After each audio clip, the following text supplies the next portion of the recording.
Is it? It's not the hottest summer in 70 years, surely. In France, it has been. In the UK, we were short by 1 degree. Oh, We were short by 1 degree, but for it to be the hottest summer, not in 7 years, but ever recorded. Can ah, you believe it? because last year was hot, but maybe I was on a roof last year and it felt hotter. Clay tiles. Felt like I was cooking. Um, I'm sure quite a few ladies were Ah, fainting this summer.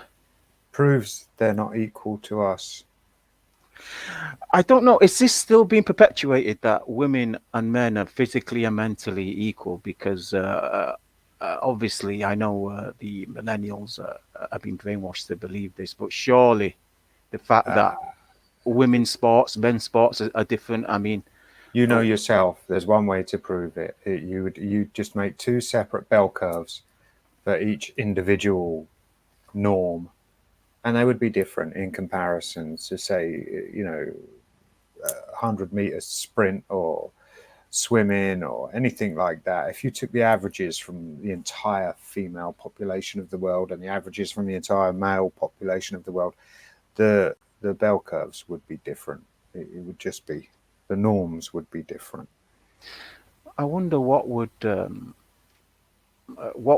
be the consequences of perpetuating this fallacy. I think more and more women will be put into like positions where they shouldn't be. Like, for example, they'll be given jobs that would traditionally be for men due to the Mm. fact that men will be more suitable, like a fireman, a soldier.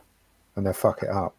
Yeah, There's like you know. man woman myth on where she says, "Oh, I'm a firefighter," whatever, Uh, and the female producer says, "Oh wow, we've got a tough firefighter." And she couldn't even break the door down, and then the average man who didn't work a physical job just give the door a shoulder barge, and he was in.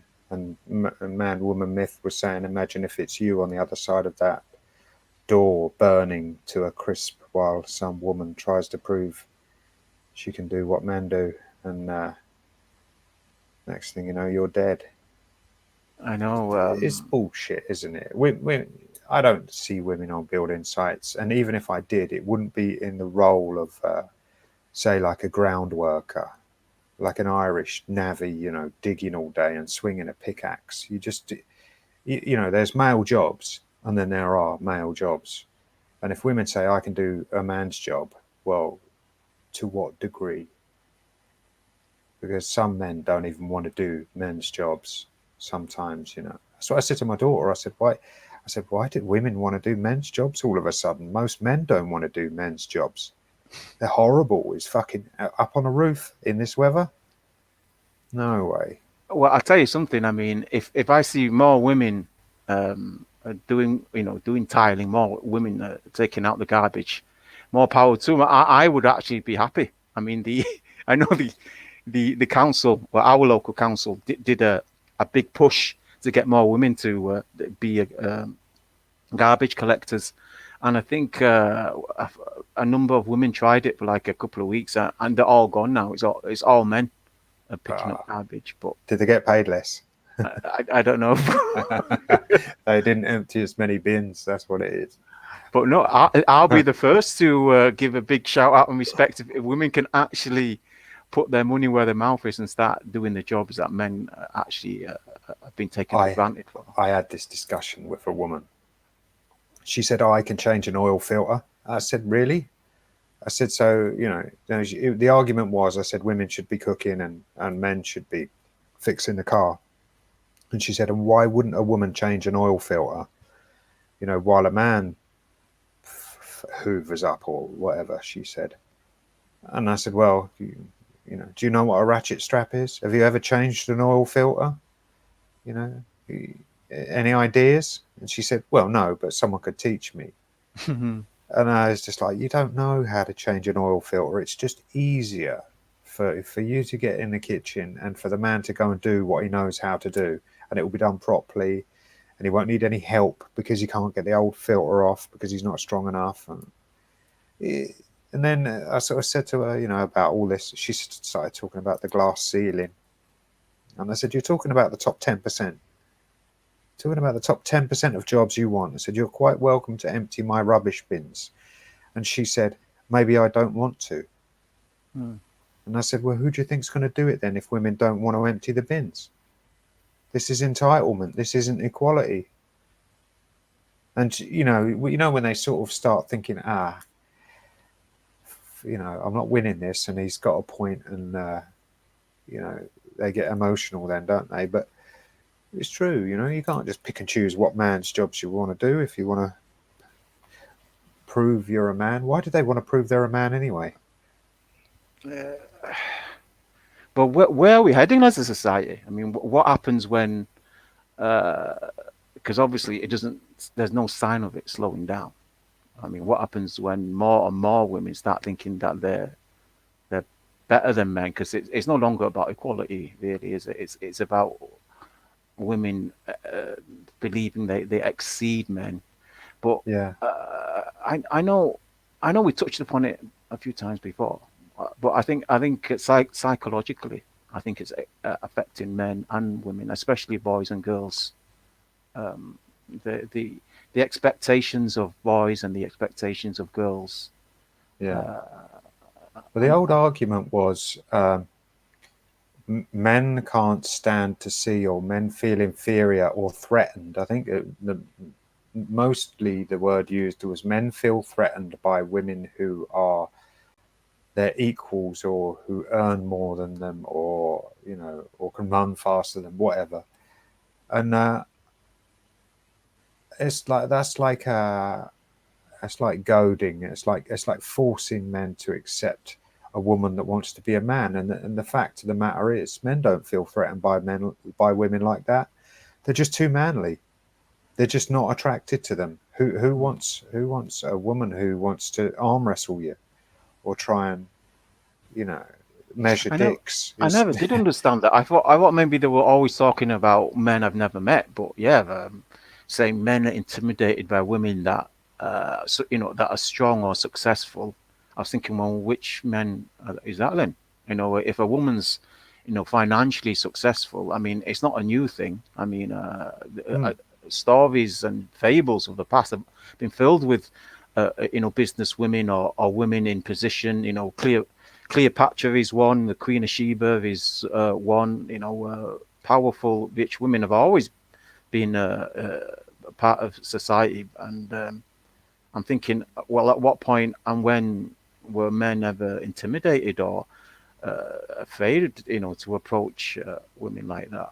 I don't know Well, why. they have to sort of see that the way women become successful in business is not the same way men become successful in business. Men don't do it by sucking dicks and getting, you know, other men to do stuff for them.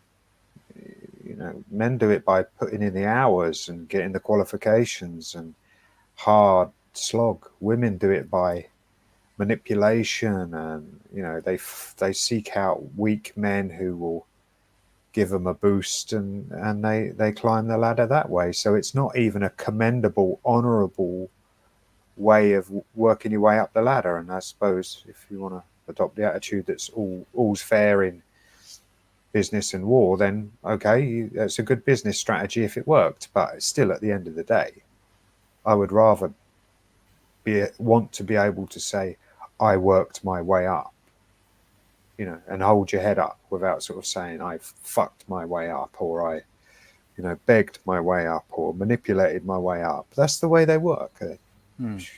It's not honourable. It never will be.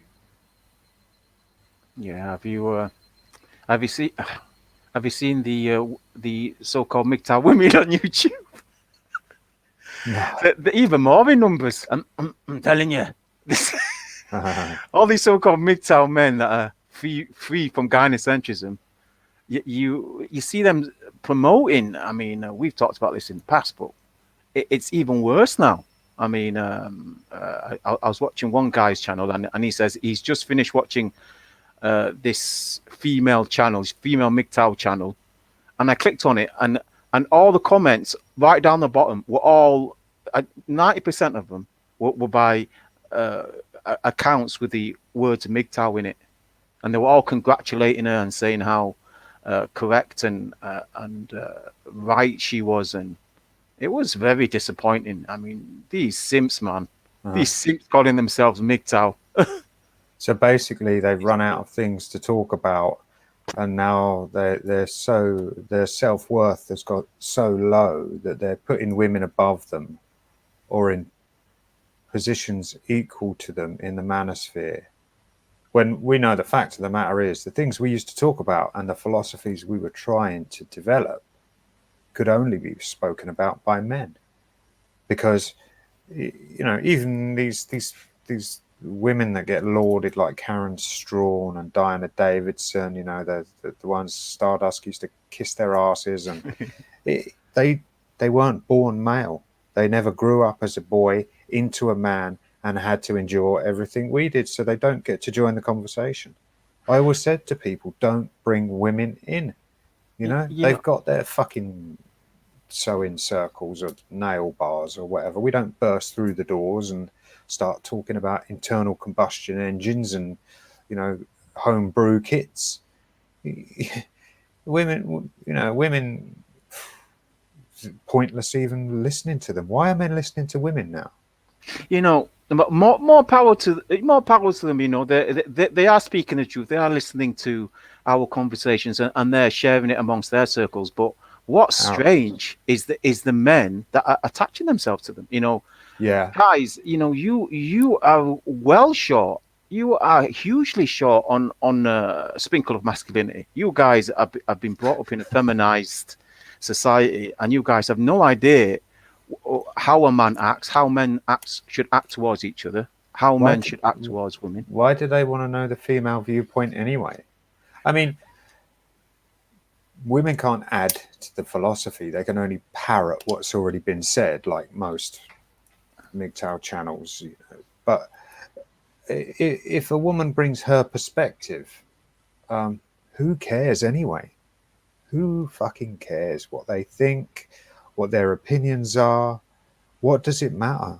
How does that help a man unless he's trying to understand the female mindset? I mean, you've only got to look back through your history to understand the way they are. There's not much to it. They're just selfish, devious, greedy, heartless, just people. Can you use the term people? The guys need to ask themselves. They really do think, because they're always talking about going their own way and talking about how red-pilled and awoke they are.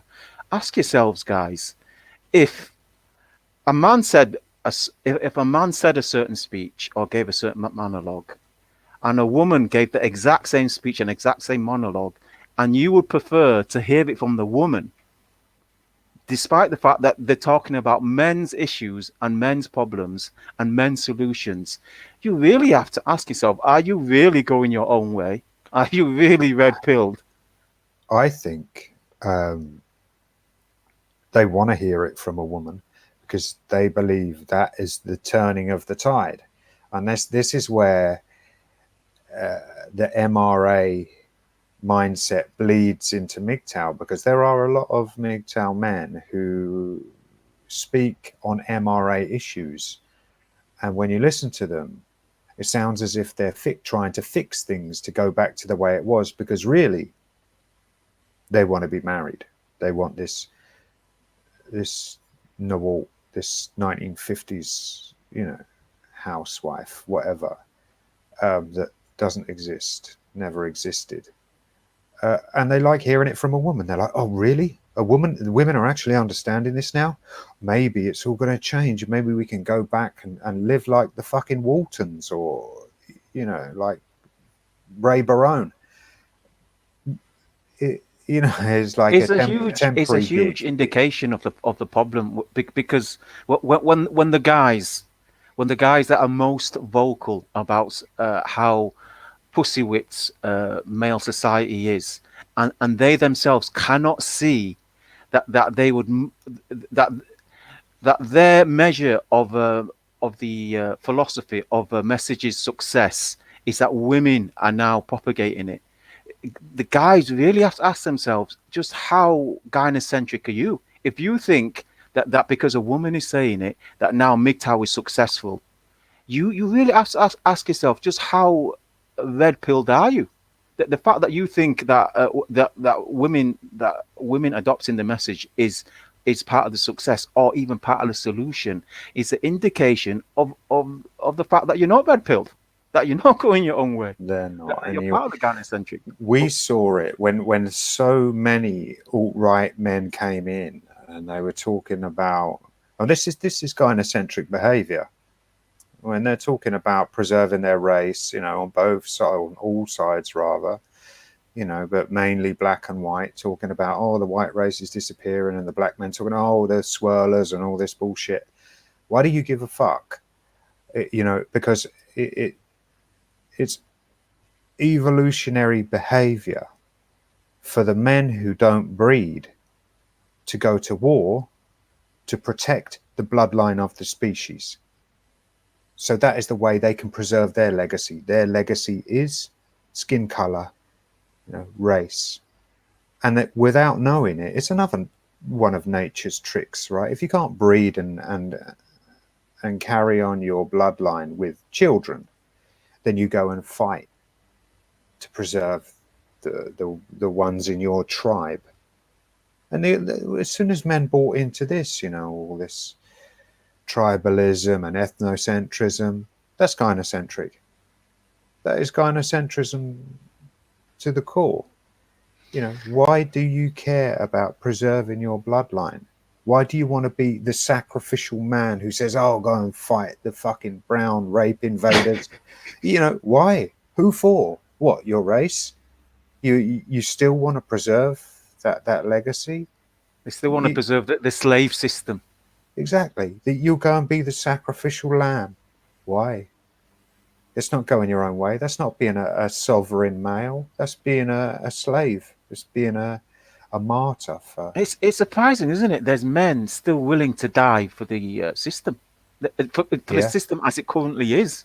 Mm. In fact, there's men right now, American men, British men, Australian men, right now that are putting their lives on the line for the very system that when they get back, that they, and I'm sure you've seen the images, that they themselves find that they're having to fight. And and the fact that we saw this on YouTube, the fact that there was no necessity for these men to start pussy begging these women, it just shows how deep the problem is. It just shows how gynocentric, if you would, our society is. And I would put the MGTOW men into three groups. I think that probably the worst group are the shills, the tribalists, the guys that didn't really believe in the philosophy or ideology. They just came along for the ride. And as you say, the alt-righters, the skeptic atheists, they saw another audience and another subscriber base. So these guys came in. We know who they were, and they started marketing. They started listening to the earlier videos and started parroting the talking points and the catchphrases. Co-opting. Yeah, they were the worst of the lot. The shills, the PUAs, the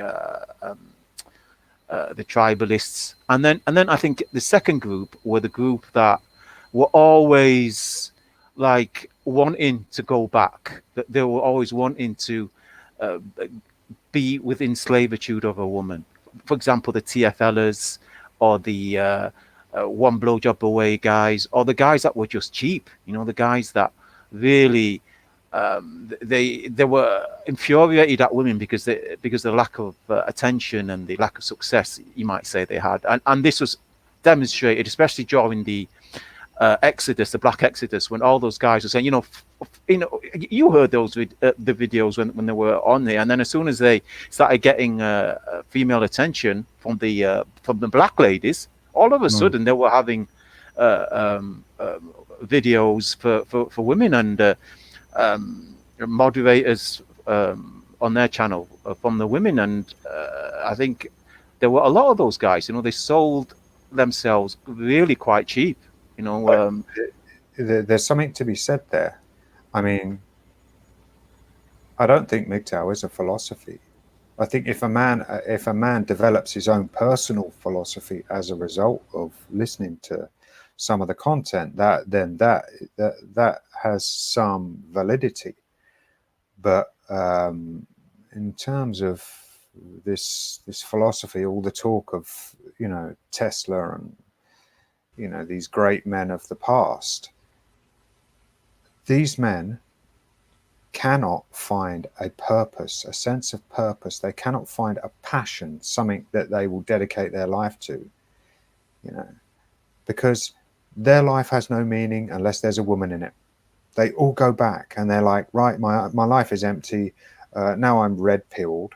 Red, I don't know what this red pill business is, but it's bullshit. Now I'm red pilled. I can have a long term relationship, and there's no philosophy there. There is no clearly defined philosophy. It's so contradictory from one end of the spectrum to the other. From the purple pillars, or why even say it, or the blue pillars, to the monks. I mean, if you're a monk, it's a serious way of life. It's not a badge of honor. I mean, for me, a lot of people would say I'm boring. And it really is, for me personally, it was a case of crossing things off, like not needed, not necessary, that's excessive, that's damaging to me, even though I'm pretending that it's good for me. No, can't do that, can't do that, can't do that. It's like an austerity. You sort of start to get things into perspective, and then you scale it right down to a point where you sort of say, now I appreciate, as Felix Una would say, now I appreciate the simple things. And then you realize that you don't want so much. You don't buy into consumerism. You don't buy into fantasy Disney fairy tales or unicorns. And you remember Heartburn said, "Oh, I'm a unicorn hunter." Good luck. I mean, what does that mean? You're going to hunt something that doesn't exist? That's the rest of your life. You're going to he spend has hope. something, yeah. But it's a false hope. It's a fantasy. It's not real life. I said to someone today that it's very easy to walk away and give up the desire for women, because women as they are in real life are not the women these men are imagining. So this fantasy in the mind of the perfect woman. She got to look right. She got to behave right. She got to treat you right. That's just in your head. So you can have her if you want. You can marry that woman in your head, but you just have to understand that you're never going to meet her in real life because she doesn't exist. But that was a conversation all along. Can you remember in the early days we were all sharing our stories, and they were all very similar. We were all believers in the beauty of women, the loyalty, the sacredness of women. And then when we started talking to each other, and we started telling each other what happened to us and how much we invested our lives into these women, and how really we all had the same outcomes. Yeah. It's almost as if these men never listened to us. So it really must be asked. I mean, did these guys just not believe, in all these men, all these millions of men that are getting utterly screwed over from not only the system but from the women that take full advantage?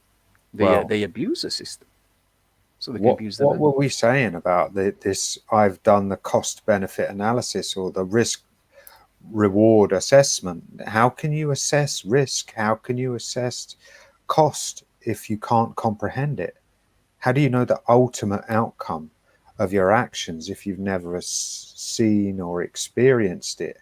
And I've spoken to some people, and okay, let's have a chat. And I swear some men just come to the manosphere because they think it's like fucking lads mag.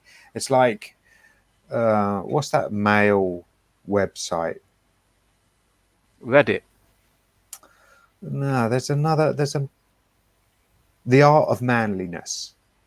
You know, these men come in and they go, "Oh, I don't want to have an intellectual conversation. I want to talk about beard oil and all the pussy I've slayed." And it's like, dude, that's not what MGTOW is. That's not what being red pill is. It's not talking about how much you can bench or any of Yeah, that like shit. Loaded magazine. Yeah, Shit, man. yeah. You get shit like that, and then they put a little red. This is red, but no, it's not red pill. That's just man shit. That's just pussy worship labeled as red pill. I think that's what we're Yeah, seeing now. yeah. I You think, seen you seen the lads mag fucking bullshit. yeah, it's a bunch of knobheads trying to thinking that they're manly, and obviously all the kids love it. Can you remember when we were teenagers? It's like all the 11-year-olds, 12-year-olds, they would buy the Just 17 magazines, and then and the people marketing the Just 17, because the Just 17 magazines were supposed to be for teenagers reaching the age of 17, but obviously it was purchased by the 11 and 12-year-olds. The actual Right. 17-year-olds thought it was utter rubbish. And these lads mags like Loaded and now what's been sold as red pill, masculinity. It's bullshit. It's plastic masculinity. This is what society wants you to think how men behave. But this is a bunch of knobheads, really. I mean, What happened to the mentorship? What happened to the warnings? And what happened to the rational mind of men? All I can see is recklessness being promoted, and we've been through this before. We went through this a long time ago with Nico, and people think they're bringing something new when they do exactly the same thing. Wearing silly t-shirts that say "define girlfriend." Well, I'll define a girlfriend for you. She's the one that in the space of one phone call can absolutely fucking tear your life apart, and you won't know that until you're sitting in the back of a police car. So there's your girlfriend defined. You don't know. If you don't understand, you don't understand. And you can say you don't identify as MGTOW. I'm talking about human here. You can say you don't identify as MGTOW, but you identify as red pill. And to insinuate that you identify as red pill means that you're offering some truth, but you're not. You're offering a reckless lifestyle. And you can say, oh, it's descriptive, not prescriptive, or whatever your boring cliche is. At the end of the day, you're promoting recklessness. they're selling debauchery. That's what they're doing. You're selling addiction to the female. You're selling nothing new. You're selling something that men have done since the fucking dawn of man. It's boring. It's You know, gynocentrism it's repackaged. gynocentrism. It's not red pill. And God knows how many men are going to listen to you talking about, the pussy you slay or whatever. And they go and emulate that, and the next thing you know, they've got a child that wasn't planned, or some angry husband is kicking the shit out of them, or they've been arrested on a false domestic violence charge or a false rape charge, whatever. The list goes on and on and on. It's not red pill. The red pill was a warning to men from the men who came back, from the men who'd seen it and managed to salvage enough sanity to say, I'll speak online. And that's why most of them are anonymous. Most of them are anonymous because they've got children, and they've still got ex-wives who could stop them seeing their kids, or they've got histories of, criminal. They may have gone to prison on a false accusation. And if they get seen online, the next thing you know, they lose their job. And there's no end of risks, but men were brave enough to speak out. But they didn't make these contrived videos just because they enjoy, filming themselves going, gentlemen, here's the next topic. I slayed 4 pussies last week, and I bought a new brand of beard oil. And fuck off. Come on. If you don't know, you don't know. If you don't know about the family courts, you can't warn men. If you don't know about prison, if you don't know about any of the things men go through, you got nothing to offer. Yet Yeah, men lap it up like yeah, that was the problem, isn't it? men are lapping up the female stuff as well. What's her name? Nola Girl. Over 1 million fucking hits on that video. She's 110,000 subscribers, I think now. Yeah, 110. because who promoted her? Yeah, the MGTOW, so-called MGTOW guys. Victor Knight or whatever his name is really, really boosted her He subscribers. loved her, man. He would Yeah, have pumped her for the rest of her life if her husband allowed it. Had 16 kids with her, pump and dump. Would have pumped and dumped her until she had 16 kids with him and moved in. Surprisingly, there are men who sift through all of this misinformation, disinformation, and they figure it out for themselves. And I Despite think all that that. I think they were always going to figure it out for themselves. You just need to give them a taste of a red pill and they run with it. And they're the ones that matter. You know, the rest of it is just all doesn't mean anything. Doesn't mean That was the third group of men I was going to mention. The men that really do want to find an alternate lifestyle to the one that's been forced down their throats since they were little kids to single mothers and robots and sheep going through a gynocentric schooling system and then having to work out the office politics and just trying to find out really what was going on. The guys that really did understand the difference between the blue pill and the red pill and trying to work out exactly what the matrix was. I think these were the men that were more numerous in the beginning, and then they began to pitter off, I think, for one reason or another. But yeah, sadly,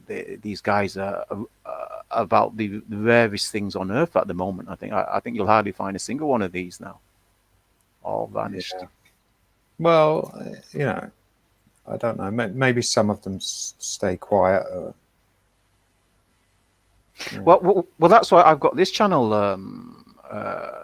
A couple of guys were wondering where my Shining Light channel went out, and I just thought, well, to honor the old guard, I stick out a video just to say I'm still here. But there's still a few of them out there. I mean, yeah, shout out to one of the old guys, Riff Ascending. I haven't heard from him for a while. It's always nice to hear from. I thought about him today, actually. When I was thinking, you know, you think about, I was thinking about that silly Coltaine video where he cracked open a bottle of beer and put the sound effect in there as if to say, I'm drinking beer like a man. And then he proceeded to tell everyone about how he fucked another man's wife. And, it's typical. Lots of people watching that all you know, like it's like a fucking frat party. You know, they're all like, pump that pussy. And it's like kids, that attitude. Kids. Yeah. Riff Ascending makes a video the next week that doesn't get hardly any views, telling the story of a man who fucked someone else's wife and then the husband came and shot him. Now that's real life. That's what you're facing. Those are the potential consequences of fucking around with another man's wife. Apart from ruining another man's life, and the kids. Yeah, I think you won't see his kids again if they. You don't want to be the instigator. You don't want to be the one that does this to the next generation of men or boys. You don't want to be the. It was never about that for me, you know, saying fuck the world and fuck everyone in it. It was like, okay, we've got some empathy.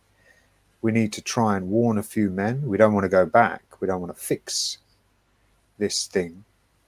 But, you know, we want to say to men, there are options other than living for women. Of course there are.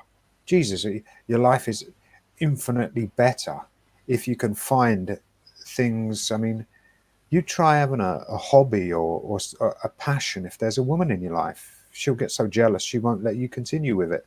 The only way you can really fulfill your full potential as a man is to isolate yourself, you know, from relationships and even family, and just focus on your passions and what you want to do.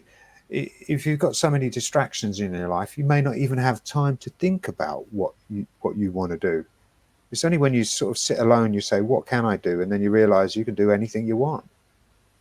And then, well, that was the next step, wasn't it? I mean, after men realized that something needed to change, the discussion then went on to, well, exactly what do we have to do to start implementing that change? You know, obviously we started talking about the inner change, starting to want something other than what we've been fed by the government and by women and by those gynocentric simp motherfuckers who go fuck another man's wife and screw up an entire, destroy a family, because apparently that's funny, and apparently a man shooting himself with a shotgun is funny because that's what men do. But this discussion about what guys who really wanted to change and really wanted just from what they could do from themselves, I think that was where the MGTOW started to branch off. I think that's when the monk term started to really have meaning, and I think a lot of guys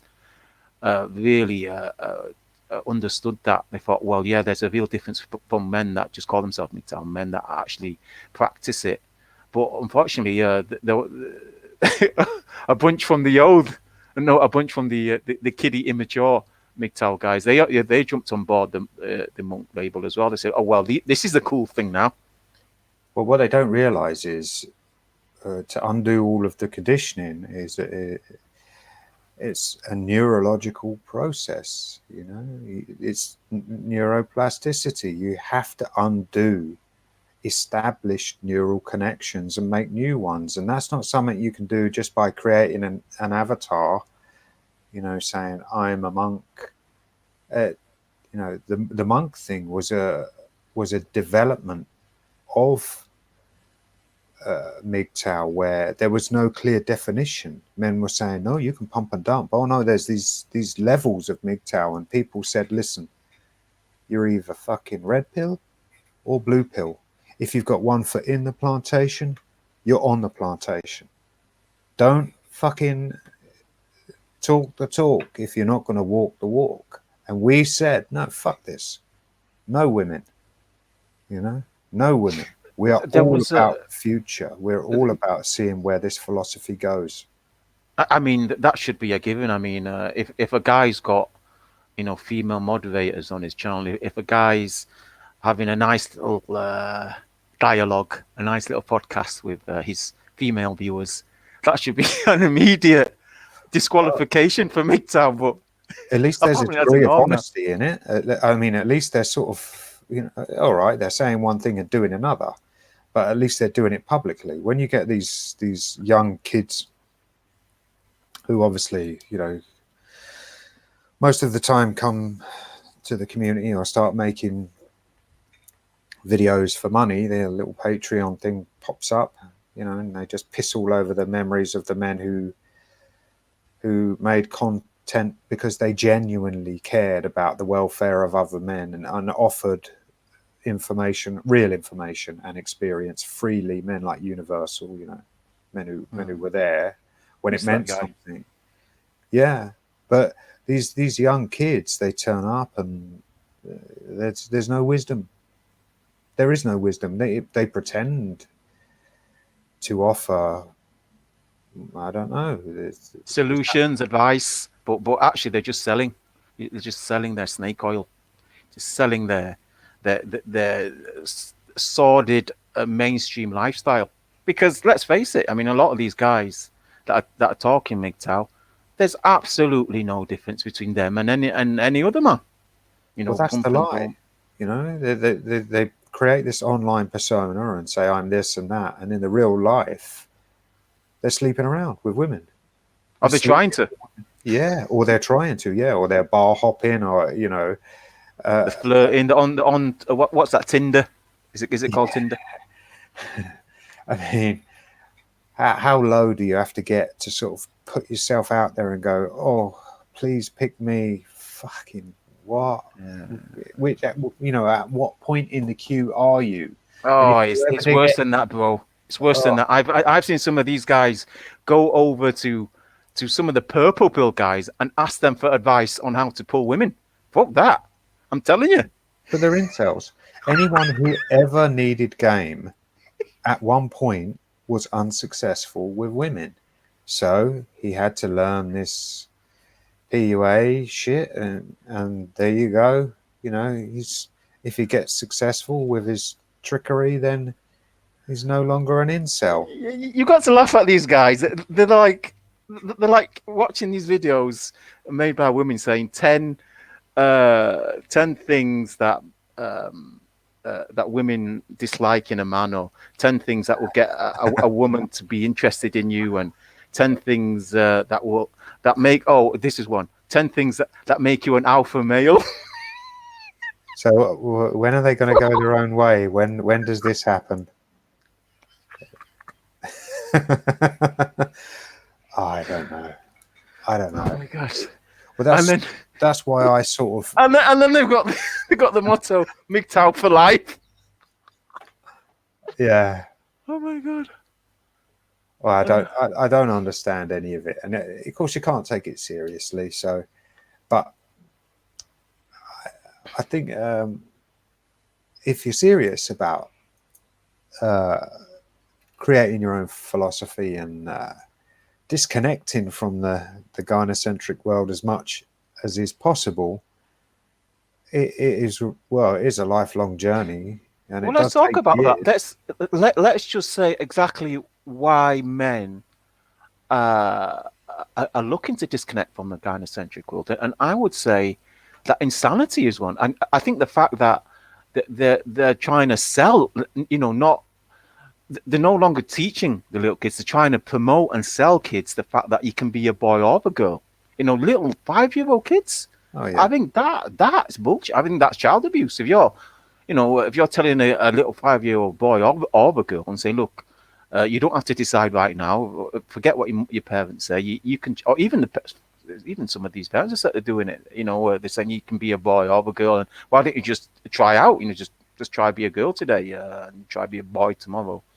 And then obviously you're getting the 18, 19-year-old kids all fucked up watching stuff like what's it, Avengers, and all the movies, and all the music, and all uh, the the culture now that's saying how women are going to save the world. I think eventually it will get into people's natural psyche, and I it think it will is. just fuck it all up. My daughter's school, there's 3 or 4 girls in her year who I think it's an attention thing. They want to identify as boys or whatever they call it. It's been rammed down everyone's throats so much. I don't pay much attention anymore. But it did reach them. It did. They do think it's an option. They do think you can decide what gender you are, and it's insanity. It's just Yeah, but uh, remember that case when when that doctor experimented with that couple's David kid? Reamer. Yeah, yeah, Yeah, I think that's a lot more common than led to believe. I think this gender confusion. Yeah, if you want to be, if you're gay, or if you want to, if you think you were born in the wrong body, that's one thing. But when you're trying to mass sell it, and you're telling people, well, if you're unless you're on board with this, then there's something wrong with you. No, I yeah. think that's wrong. I think there's something wrong with that. They're selling it as an option, aren't they? They say, "Have you considered this? Have you considered that you might not want to be a boy all your life or a girl all your life, and you can?" They're selling it as normality, which is what I've got a problem with. To say that that's normal, and saying, well, all these millennia of human history and evolution is completely wrong, and now Hmm. what we have is correct. I think no, it's just completely unfounded pseudoscience. And I think the fact that cases where that kid committed suicide, and then his brother committed suicide, and more and more kids are self-harming, more and more kids that don't Yeah, know where their place is, and the fact that we've completely removed the father from society, and now we're getting stuff like man deserts, we're getting stuff like the fucked up TFLers, and obviously now it's becoming more featured in the news, where apparently these loners are the problem now. The alt writers and the loners, and now lonely men have a problem. Men that have solitude have a problem. well, I think the ones who isolate themselves do so not as a coping mechanism. They do so because they desire um, a release from this constant conditioning.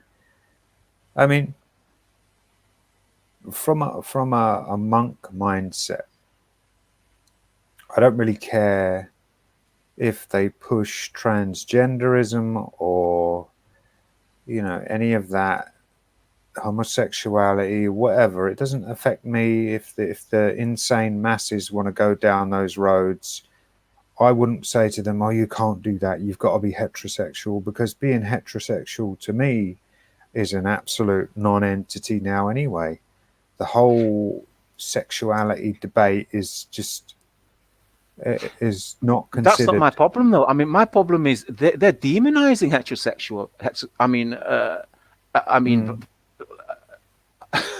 I'm on board with you. I mean, really, the entire sex game is a complete self-destructive farce. But the yeah. fact that they're demonizing, I mean, how many workplaces have you known where um, uh, there's been a sexual um, a sexual abuse case between a man and another man? It's always between it's always a woman complaining about another man. Mm. That's always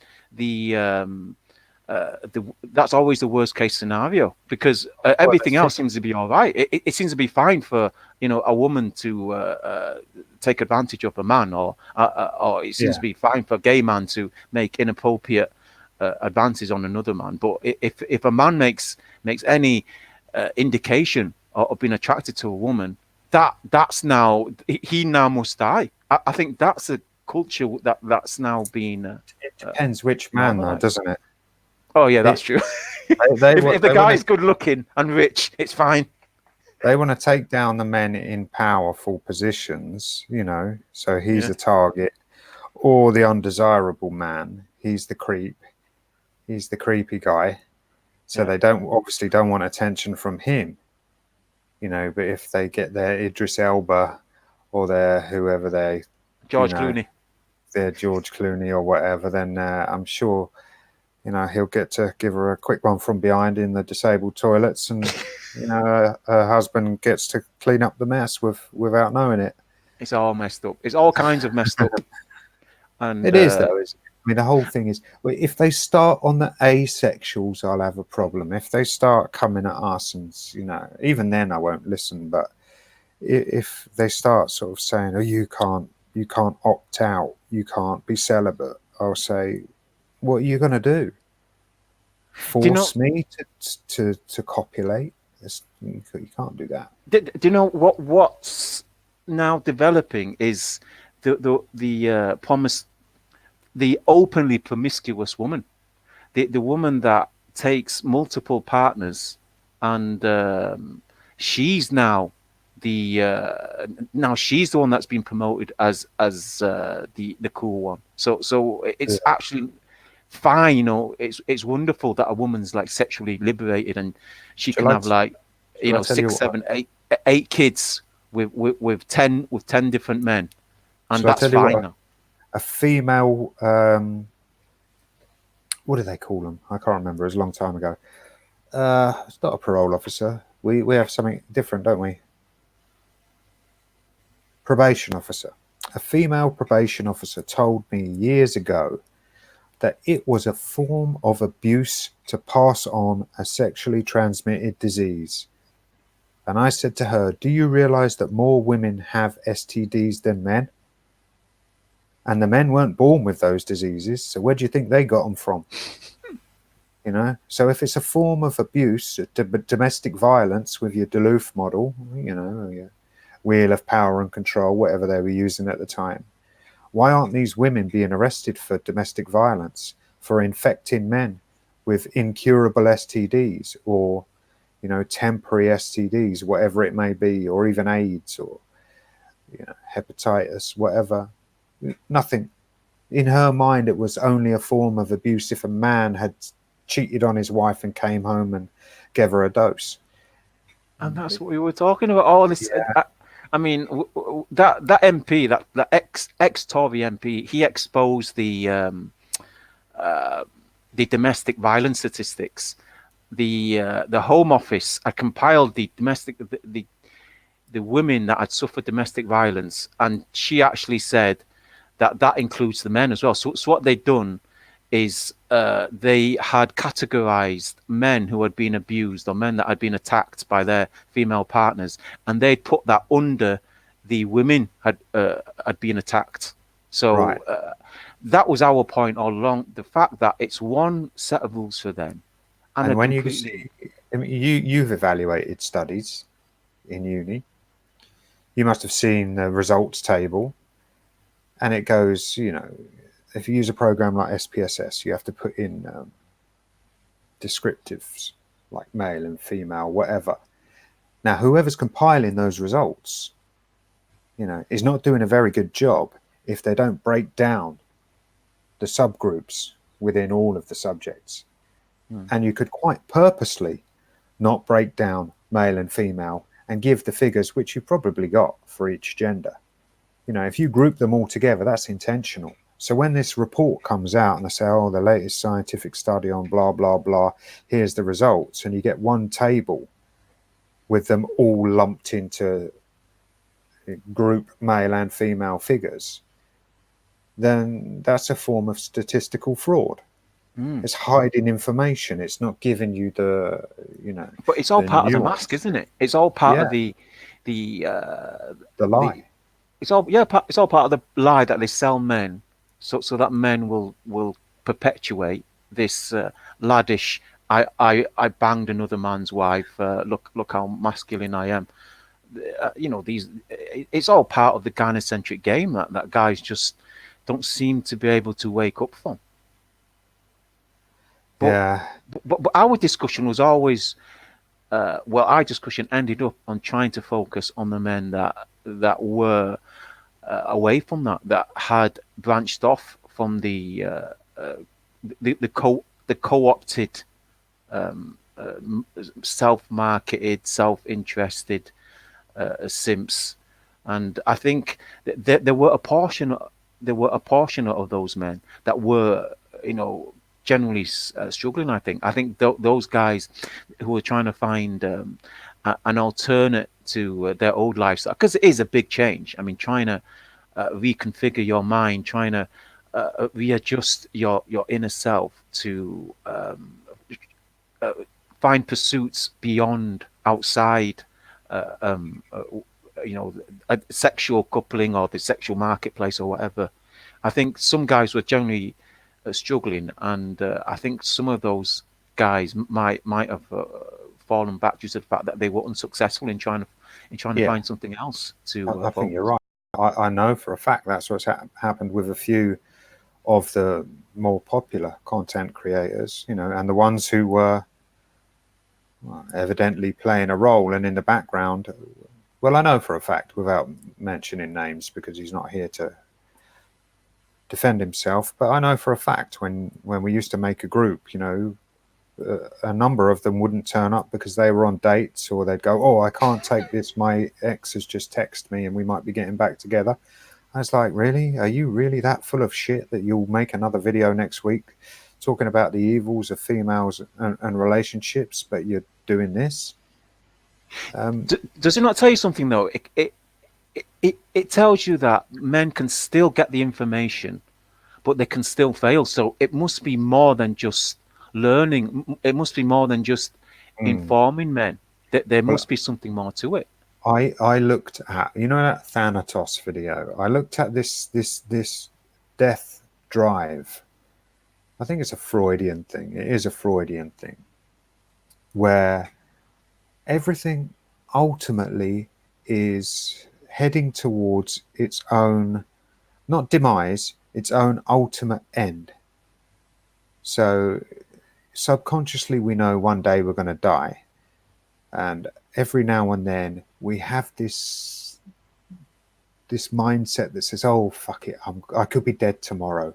And there's that sort of, you see men do things and you go, wow, that's really risky, and you might even be aware of the consequences, but you're going to do it anyway because they seem to be accelerating towards this, the inevitable.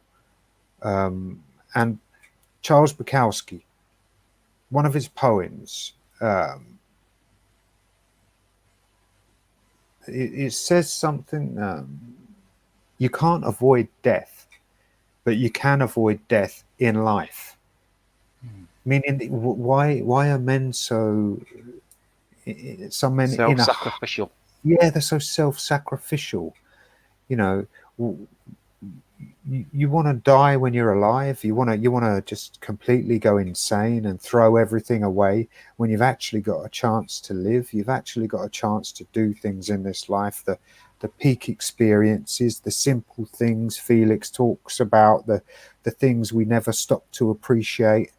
It's all got to be, I want to do it. It's all or nothing, do or die attitude. And it's like the Deer Hunter, the film The Deer Hunter, where, they're prisoners of war and they're forced to play Russian roulette.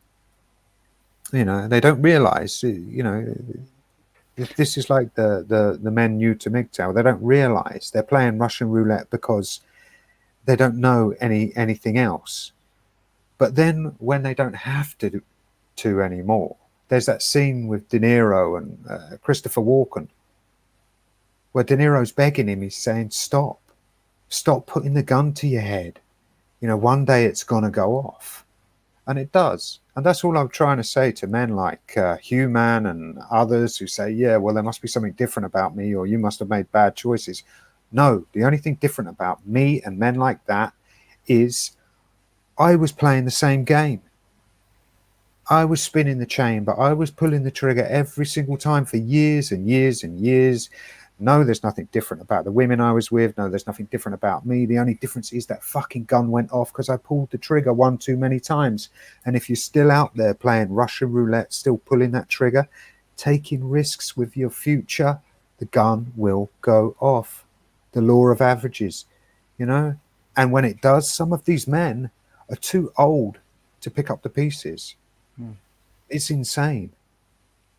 It's insane. And if they're unicorn hunting, doing the same thing over and over and hoping for a different result, we've been down that road. It's the definition of insanity. We know all this. This is old knowledge. Do we have to bring all this back? Were we the only ones who developed the philosophy to a point where we understood why we do things as men? Because now it's just like, yeah, fucking pump and dump, and yeah, I'm purple pill, and I'm fucking, slaying all the pussy. Really? Well, throw the whole thing away. Throw the whole thing away. It doesn't mean anything now. Do you know what I'd say to these guys? I'd say they don't value themselves enough. I mean, if your life is really about how much pussy you can bang and, how much mischief you can cause, I think these guys really don't see their potential. And I would argue that perhaps that they've been programmed this way. Yeah. You find men, they only value themselves according to what other people say. And I remember being fascinated with some of the people I used to know. I mean, they would spend, tens of thousands, even £100,000 on a car. And if the other people didn't like it, they change it. And if you see how people follow trends, I mean, even if something is not particularly to their style, but because other people value it, they will put more stock in it. Like there's certain guys that, if you see, they'll show off their girlfriend, and unless like he's able to show her off, he doesn't. He puts less stock in something that other people devalue. And I think that society has brainwashed men to think that they're only worth as much as their bank account or their job. I mean, there's certain men that think that they're only of value if they're serving either their government or another woman or their family, or if they're being. I mean, I know men that think that their only value is being a good son to their mother. Honestly, I know men that worship their mother. And I think this is a real serious problem. Men just do not understand their potential. They really, really believe that they're only as valuable as how much money they have or what job that they've got. And if you see the politicians, They're exactly like this. I mean, those men on Wall Street is actually uh, it's actually a lot more than they'll tell you. But a lot of men who joined in that what 2008 crash, they lost something like 8 million. Some guy lost like 2 billion or something, but they were still millionaires. They still had like millions, 5 million, whatever, in their to their name. But because they were no longer at that status of being a billionaire or being, having 20, 30 million dollars or whatever, they thought they were useless now. They literally thought Mm. that they were worthless because they were That's worth that's less than $1 million. that's the measure of a man in their eyes. I had this conversation with a young lad at work. We didn't get to finish it, but the measure of a man is how much he values himself when he's got absolutely nothing. If you suffer so many losses that you just sit there with nothing, just the clothes you're stood up in, and you don't feel like a man, there's something wrong with you. You're still a man. You're a man before all these attachments are bolted on. You are a man essentially at your core. Whether you've got money or not, whether you've got a car or not, whether you've got a job or not, you know, you may value yourself less, but at the end of the day, you are that. I hate to use the term blank slate, but you are that. You're at square one. You can start from that point and work your way up. And when you do, you're still a man. You're still the same man. It's quite a And difficult you've thing to teach, though, isn't it? yeah, It it is. They don't value themselves, like you say. They don't value themselves unless they've got all these attachments, which are social attachments. They're social judgments. This is it's like you measure yourself in terms of success by the way other people view you, or you look at other people and say, unless I'm like him, I'm not worth as much as him. And it's social comparison theory, they call it in psychology, whereby people are made to feel less valuable because all of a sudden everyone else in society is doing better, or their TVs are bigger, or their iPhones are newer. And the next thing you know, you compare yourself to everybody else and you go, oh, I'm not as good as them now. And it's completely irrelevant. You're still the same person you were the day before. This is social trickery. How do you teach that to a man? How do you teach him to I guess the term is a self-made man, but I don't think people appreciate exactly the potential of what that means. I mean, how you can build up your own character, and then from that you can start building up your own opportunities. But I think we were more focused on the inner self. How you can choose your own characteristics, how you can choose your own mentality. How you can choose actually what kind of man you want to be, and disregard all the social programming and engineering that you've been force fed since a tiny little boy. I think that is so difficult to do, and perhaps a lot of men were scared off by the intensity of what that entailed. Perhaps, I don't know.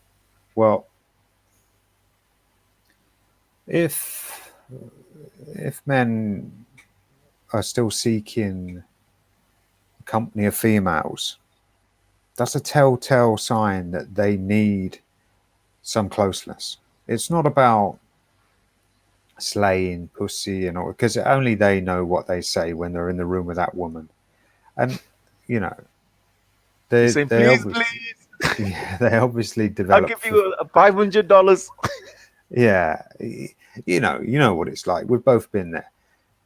But there's this thing that's not about sex and it's not about validation. It's about closeness. It's about this feeling Intimacy, of, yeah, it's like affection, affection and validation, intimacy.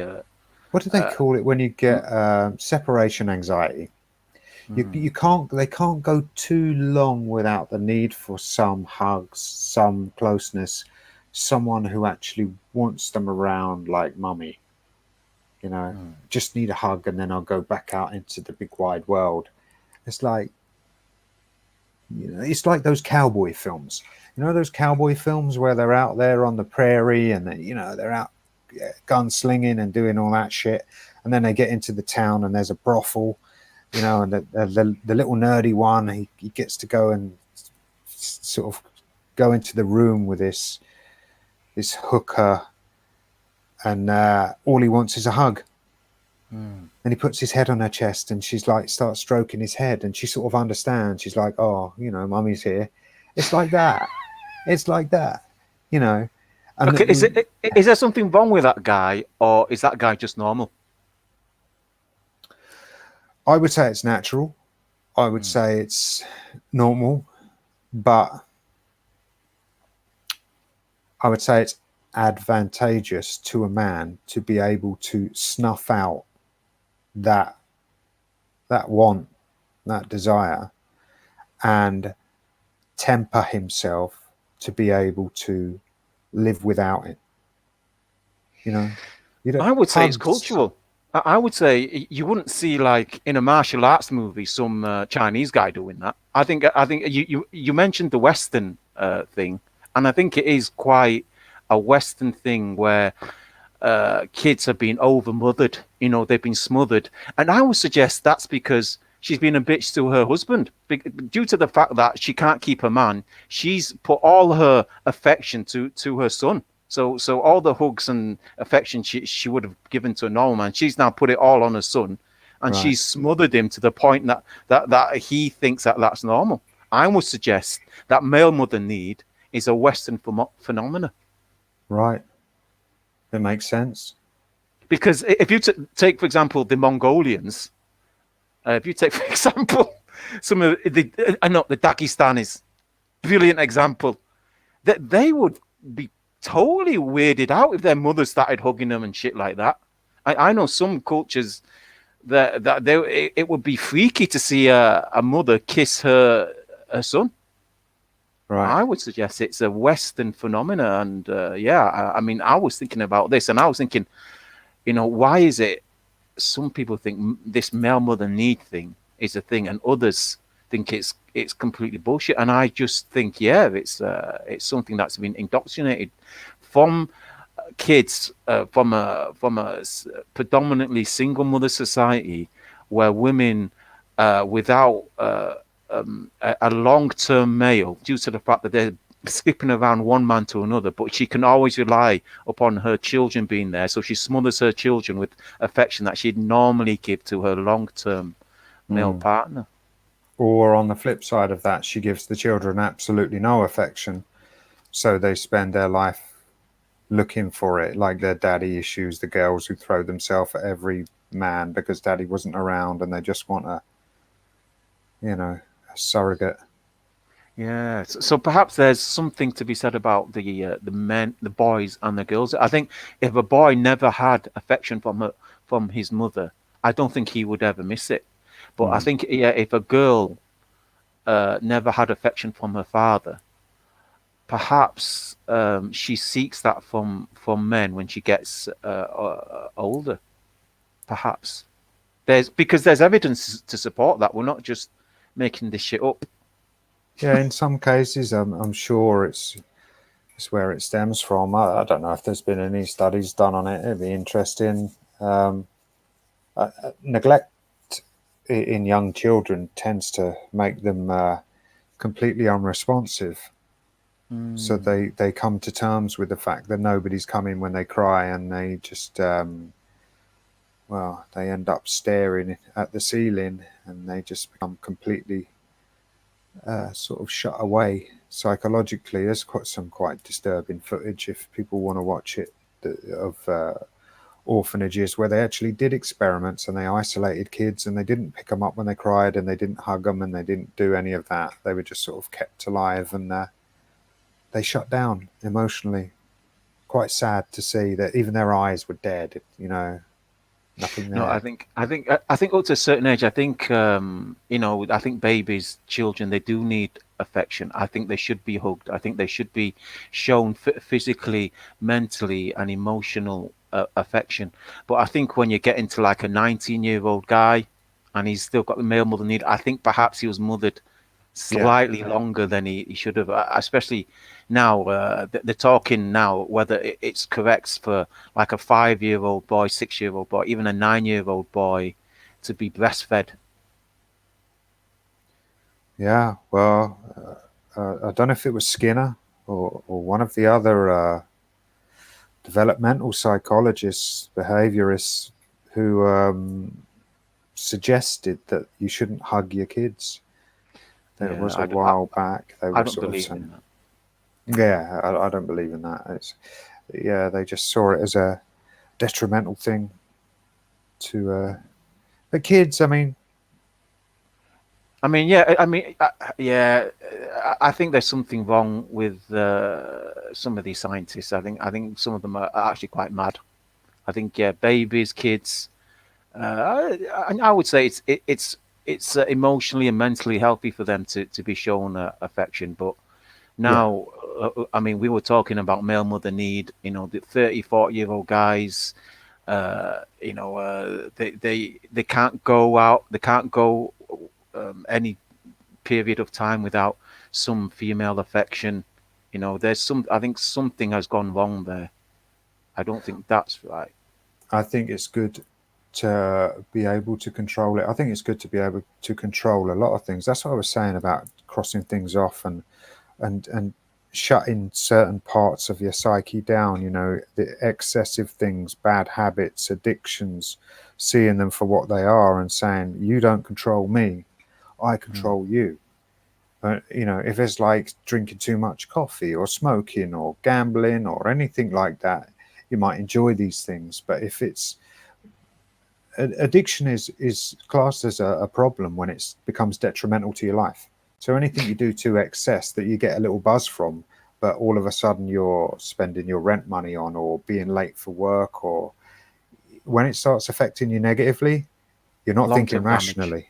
Yeah, it's making you go against rational uh, Thinking. thinking, yeah, decision making. Where you would normally go, no, I've got to go to work. I can't, do this one more thing, or I'm not going to get drunk the night before, or, whatever. I'm not going to go and max out my credit cards on shopping because it makes me feel good. And next thing you know, I've got a load of interest to pay. They're all addictions. They're all behavioral or chemical, whatever you're addicted to gives you the same buzz, the same dopamine spike. And if we recognize our behavior and say, right, that's detrimental, that's not good for me, that's not positive, that's negative, all these things, and we say, right, can that be done in moderation? Because there is a degree of pleasure to it, and it won't be harmful if I cut it in half. We can do all these things, and all of a sudden we're not ruled by brain chemistry, habitual behaviors, addictions, conditioning, nature, nurture, none of these things. Once we realize how we behave and we say, I will dictate when this happens or if it happens because I'm in control. When we get to that level, then they can call themselves a monk. You Something know, that we were going to talk about in our previous podcast was the fact that misinformation. no, the fact that men don't talk about these things. You're never going to hear a guy saying, "You know what? I've got a real problem. I've got a real male mother need problem. I'm always needing to be mothered by and get my next fix of affection." You're never going to hear a guy say that. And every time a guy, I don't know if you've noticed, but over the years, every time a guy even hinted at asking for help, can you remember there was this one kid, he came around and he said, "You know what? I've got a broken heart. There's this girl I'm obsessed with. Can any of Mm. you guys help me?" I mean, that kid got scoffed at. He got the shit talked out of him, and I think perhaps this is one of the things that are preventing men from going beyond their social condition. The fact that we're taught not to talk about it, and we're taught not to consider it a problem. I mean, those two things, I think, will always keep the development of the men from going beyond what we are now. Do you think if men opened up more, if they said, "Do you know what? I just can't go without pussy. I'm just addicted. I know it's a problem, but I'll deal with it in my own time. Do you think if men started talking like this, there'd be more changes?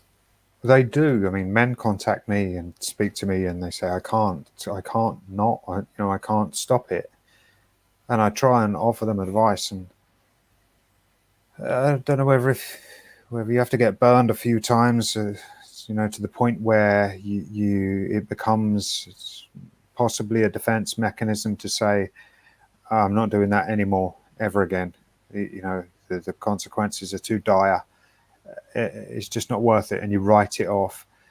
But even then, some men don't learn. There's some men that they get divorced. Paul McCartney is a famous one. I think that there were a few others, but men, they get screwed over again and again. And I think perhaps because there's a science to psychology of it. It's not something completely new. I mean, trying to address addiction is something that's actually quite well developed within sociology and psychology. The fact that I think one of the first steps is recognizing that you do have an addiction, and then the second step is asking yourself, can you fix it? And then the third step is asking yourself, can you fix it by yourself, or do you need help? Right. Well, and I think a lot of guys are in that category. I think a lot of guys are in that third category. I think you can fix an addiction, but you need to realize why it's there. Most addictions are distractions or avoidances. So if you're in pain, or you've got these flashbacks, these traumas, these things that you don't want to deal with, if you've got stress in life or situations, or you hate your job or your wife or whatever, then you just want a bit of time out. And a good way to do that is to distract yourself with something that makes you feel good, or something that makes you feel drunk, or something that makes you feel high, or whatever. And it's a distraction. But while you're partaking in the addiction, you're not facing the issue. So when you sober up, or when you finish your blowing all your wages on the horses, or you finish sleeping around or whatever, and you get up in the morning, that problem that caused you to do all of these things is still there. You never dealt with it. So what happens then? You go, oh, that thing's making me feel shit again. My wife's nagging, my fucking boss is a cunt, whatever. I'll go and get drunk again. That made me feel better last time. It goes round and round and round. And the problem is, you get long-term habituation. You get used to the effects of your chosen drug, and you need more and more of it to get the same fixes of dopamine to make you feel as numb as it takes to forget the problem that caused you to do it in the first place. And you've got this negative feedback loop. Vicious cycle. Yeah, the only answer is to stop it and say, why am I doing this to myself? Either I hate myself so much that I'm punishing myself because I feel guilty, or I just can't face this problem, or I don't know what it is. And if you just sit down and go, what is it? What is it? What is it? Oh, it's that. Is that making me do this? And then you go, as unpleasant as it may be, you spend some time alone. You get this thing that you're really uncomfortable with that won't go away because it keeps playing out as an addiction, and you hold it up and you look at it. And if it scares you, or makes you feel sick, or keeps you awake at night, then you say, where did you come from? What is this fucking thing? Was some of this my fault? And if you can sort of accept responsibility for the parts you played in this thing happening, then you can drop the bitterness, you can drop the resentment, you can let go of that side of it, because that doesn't serve us anyway. It just keeps, whatever the situation was, it keeps having that control over us. So we have to say, I don't care about you anymore. I'm not bitter about you anymore.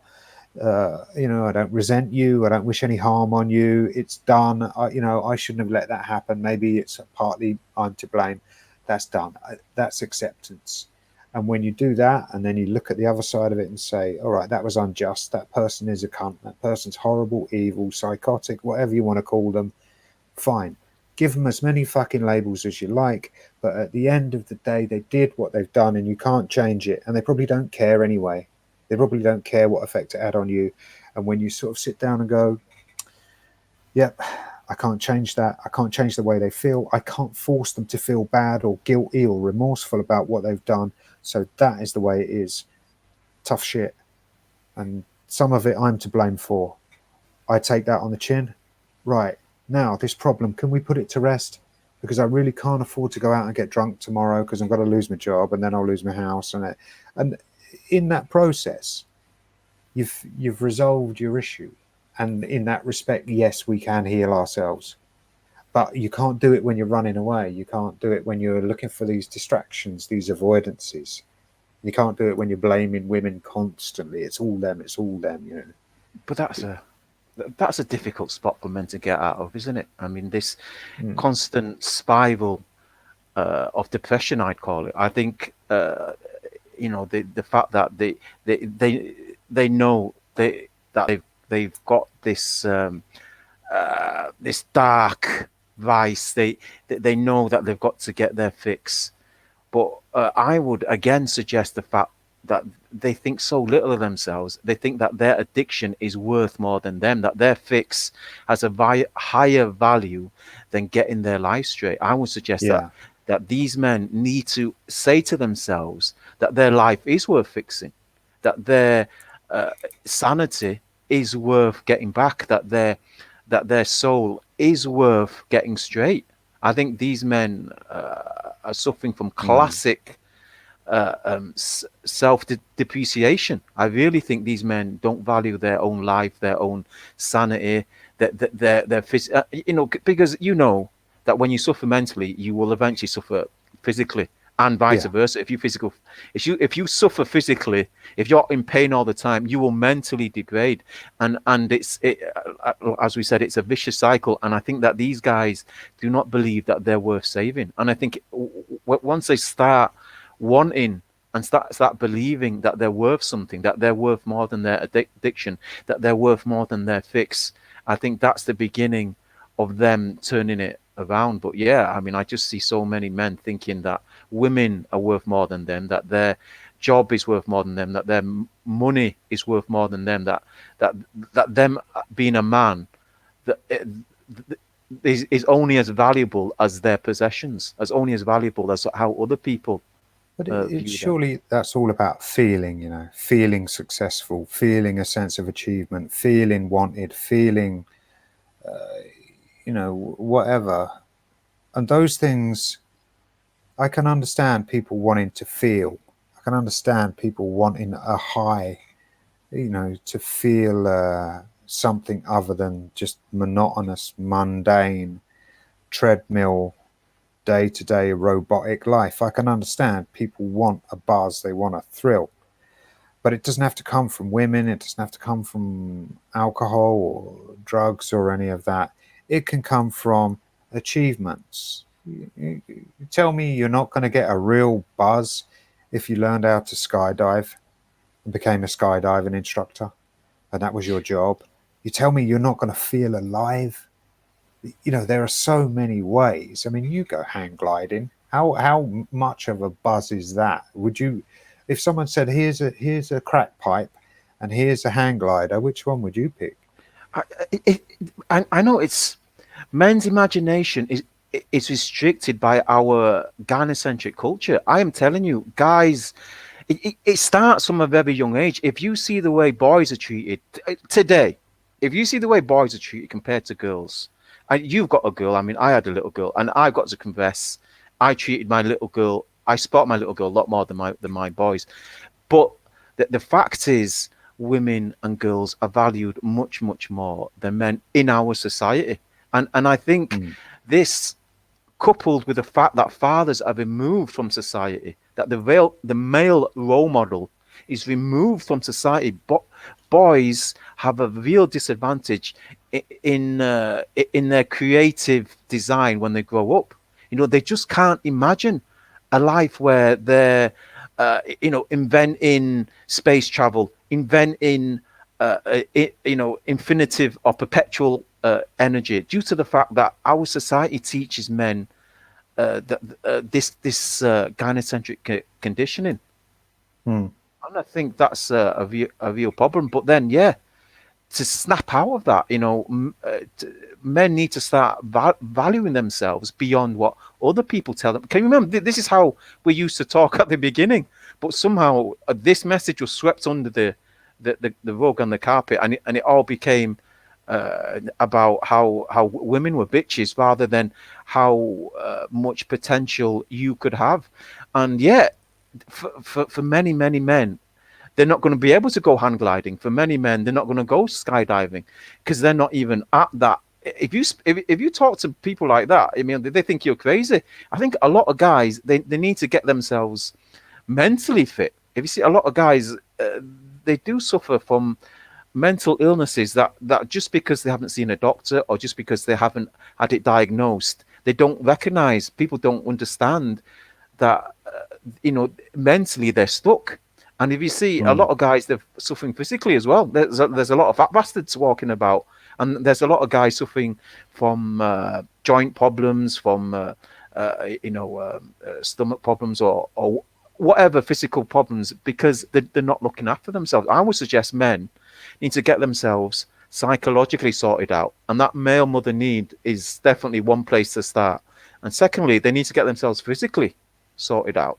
And as you guys who observe my channel, I would also suggest that you guys get yourself spiritually sorted out.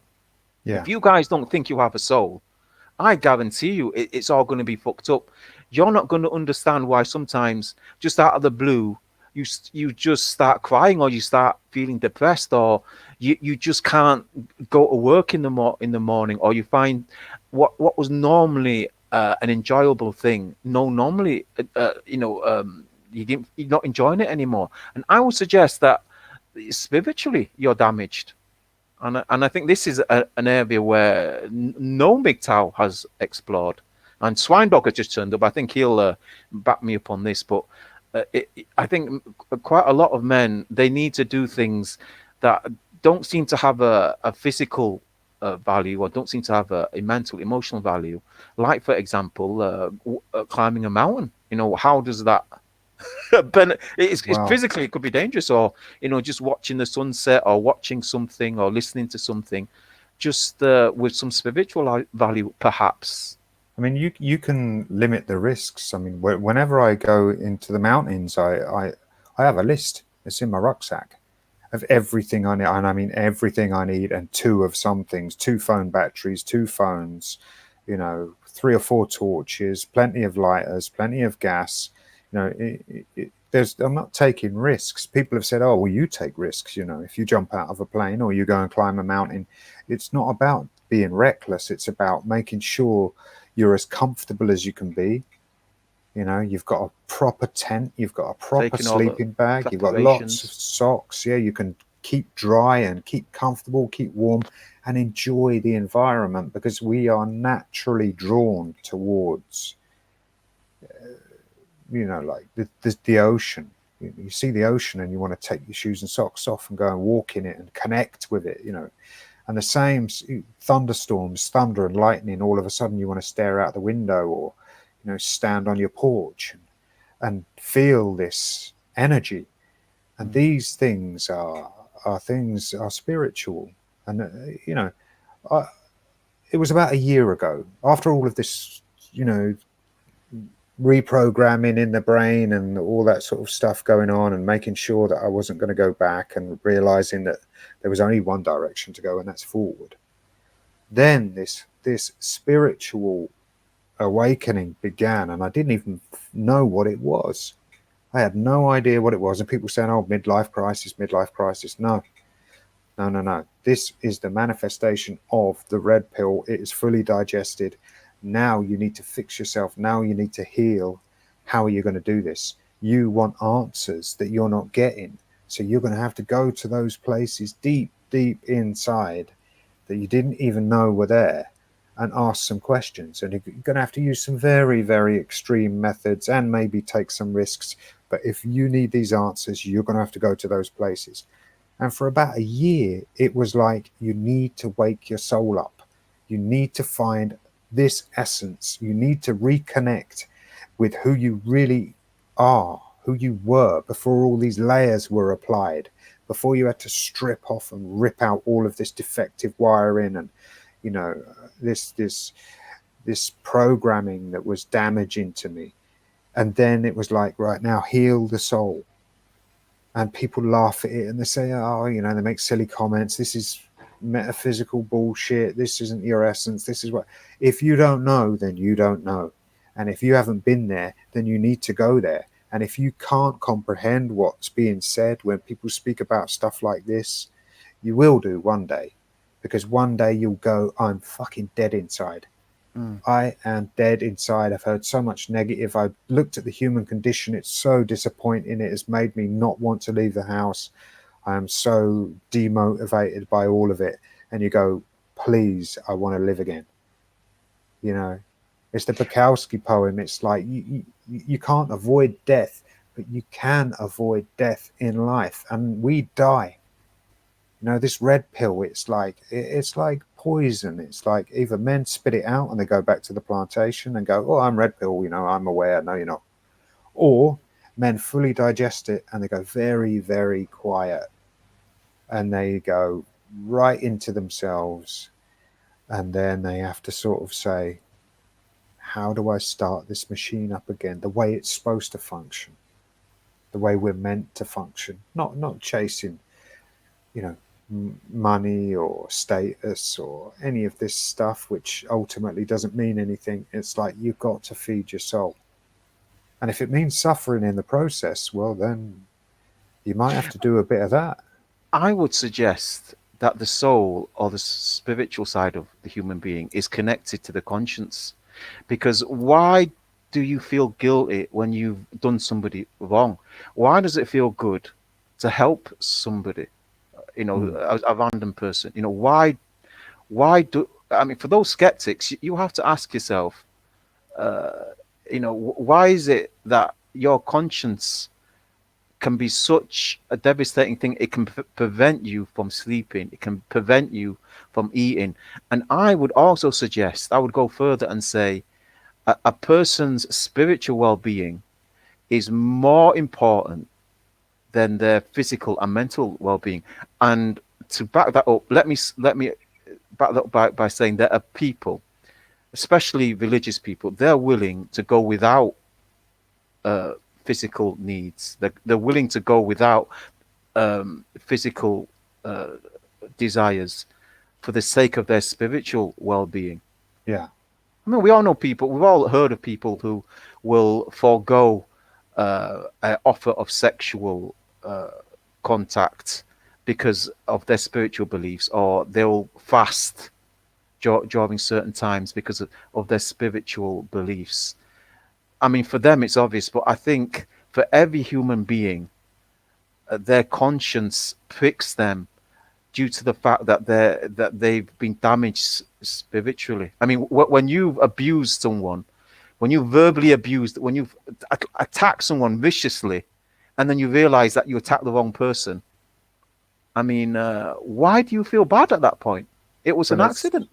Well, it's a way to regulate the behavior. So emotions are there to keep us on an even keel, to keep us, for the most part, good. If you feel bad when you've done something bad, your emotions are saying you feel shame, you feel guilt. You know, you feel bad because what you've done is bad. So this is your punishment. You're not going to feel good when you do bad things. So essentially, it's like we are pre-programmed. If we're mentally healthy, we are pre-programmed not to be bad. Our neurology says, if you do something bad, I will make you feel bad. And although that's chemical neurology and biology, there is still a spiritual element to it, because who wrote the book? Who wrote the manual for the brain? Who said, right, these chemicals make them feel bad. Okay, when are these chemicals released? Well, when they do bad things. Why? Because you're not supposed to do bad things. Hang on a minute. All of a sudden, biology, neurology has developed a sense of morality, and it's trying to teach you right from wrong. So now there isn't a soul. There is nothing behind this. There is no reasoning behind this. It's like the Big Bang. It's the same sort of, okay, this miracle happened, and from then on, all these things that suddenly make sense just happened for no reason. You can't tell me that there is no soul, there is no spirit inside a person if your own biological makeup, this shell that Says rots and otherwise. degrades when you die, says otherwise and tries to teach the soul this is good, this is bad, and physically and psychologically punishes you if you go against the internal moral code. You know, it's That's why I take exception to guys that say women are normally more religious than men, women are more spiritual than men, because I would argue that women seem to have a different measure when it comes to their conscience. Well, I mean, a woman can screw a guy over to the point he will kill himself, and she'll know it. She can probably see pictures of her dead ex, and that won't prick her conscience at all.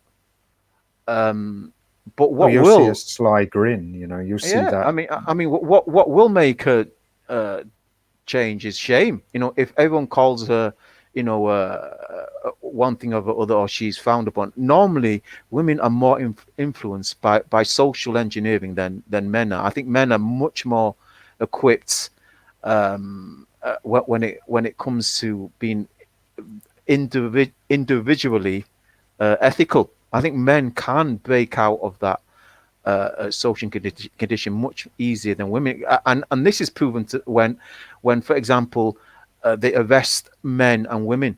They'll remove the man, and then they'll pressure the woman to either open the door or to make the confession, because they know that a woman will be much more prone to pressure, whereas a man Mm, will be much stronger willed. And I think that is proof that a man and woman, their soul are different. I think yeah, I the mean, difference is women buy spiritual. into spirituality. They tend to do it differently, don't they? I think Yeah. it's more conspicuous for a woman. She'll If color her hair and if wear murdering a. a baby, I think one of the worst crimes that we can think of right now is murdering a baby. There's no way a baby's done any harm to anyone. To Mm, purposely murder a baby, I think it's got to be one of the worst crimes. Now, I would suggest that there's much more evidence that women seem to be able to do this much more easily than men. And I know, I don't even want to mention. I've actually seen videos of women killing their own baby. Now, we can talk about that, but the fact that abortion, I mean, if you took a man and a woman, if you took all the statistics for abortion, it's normally the woman that seems to have much less problem with aborting than a baby. Men, mm, when they're told that a woman's pregnant and stuff, he's much more willing to accept it. I mean, me personally, the men I've known, they've always, even though they weren't expecting a baby, as soon as they realize that they're going to be a father, they change uh, spiritually, they change mentally, they adapt this mentality where they're willing to put everything aside now for this baby. But a woman, no, she's got to kill that fucking baby. And the fact that so many women are all for this pro-abortion thing, I think that is proof that women their conscience is much more weaker well, it's than proof that men are sort of natural providers. If they sort of get wind of a baby on the way, they start sort of changing and you know thinking about providing and doing all that stuff. But it's like you look at the case of Casey Anthony. The woman who killed her baby and lied about it and pretended it didn't happen and said it. They'd smelt a dead body in the back of a car, and she said, "No, no, it's a pizza, and it was left there for weeks." And I mean, such a string of lies and deceit. You know, was that denial? Was that guilt? Was that the fact that she couldn't face up to the fact that what she'd done was so morally reprehensible? I mean, but at the end of the day, I mean,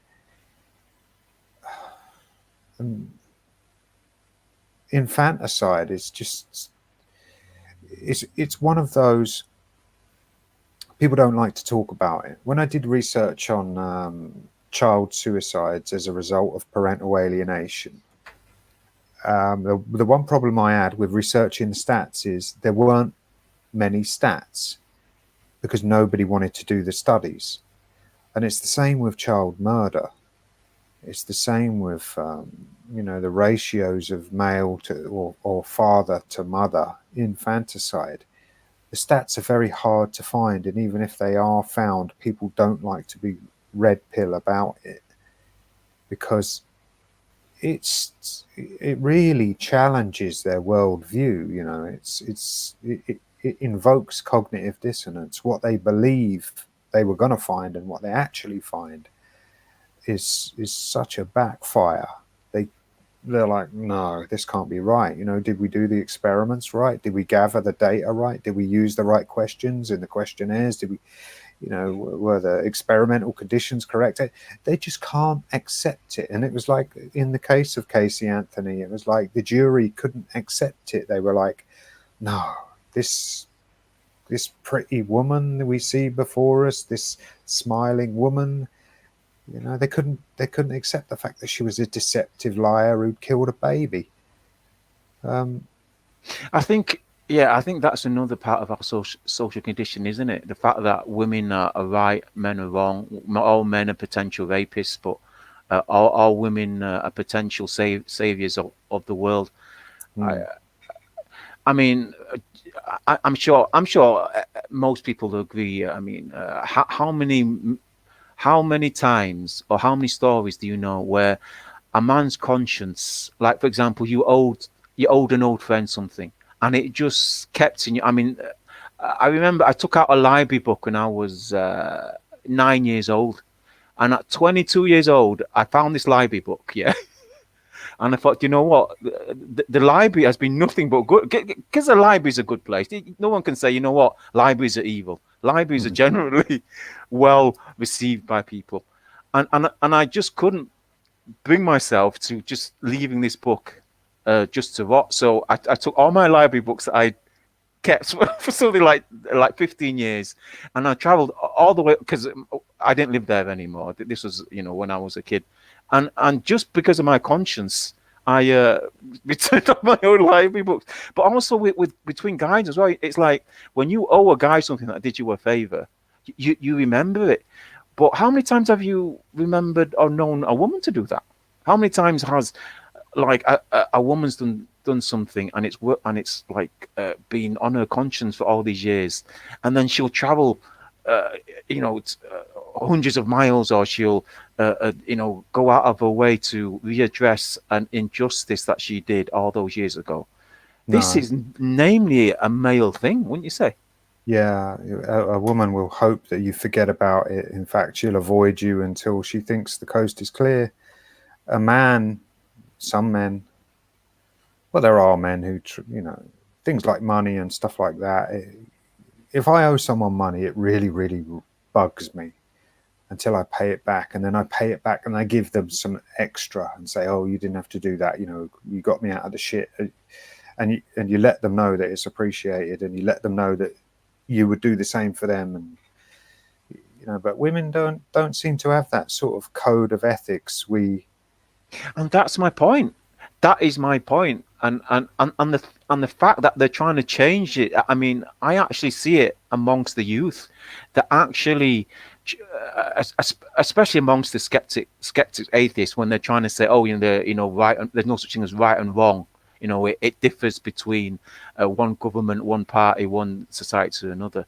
No, when you've done something wrong, and that injustice sticks, especially when someone's done it back to you. All of a sudden, you're thinking, wow, this is karma. This has returned to me because of some fucked up thing I did in the past. I need to address this. I need to go and find that guy that I wronged, and I need to right that wrong.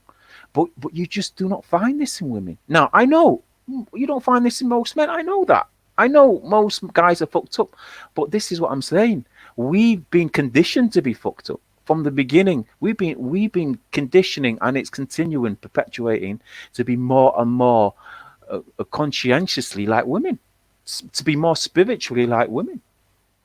I saw the argument. You mentioned like the skeptic atheists, and they tried to sell this moral relativism standpoint where it was like, no, it's just human behavior, and they get all Darwinistic about it and say, well, this is just survival, or this is just, this is just people being reduced to an animalistic nature. But like you say, if it happened to them, it would be an issue.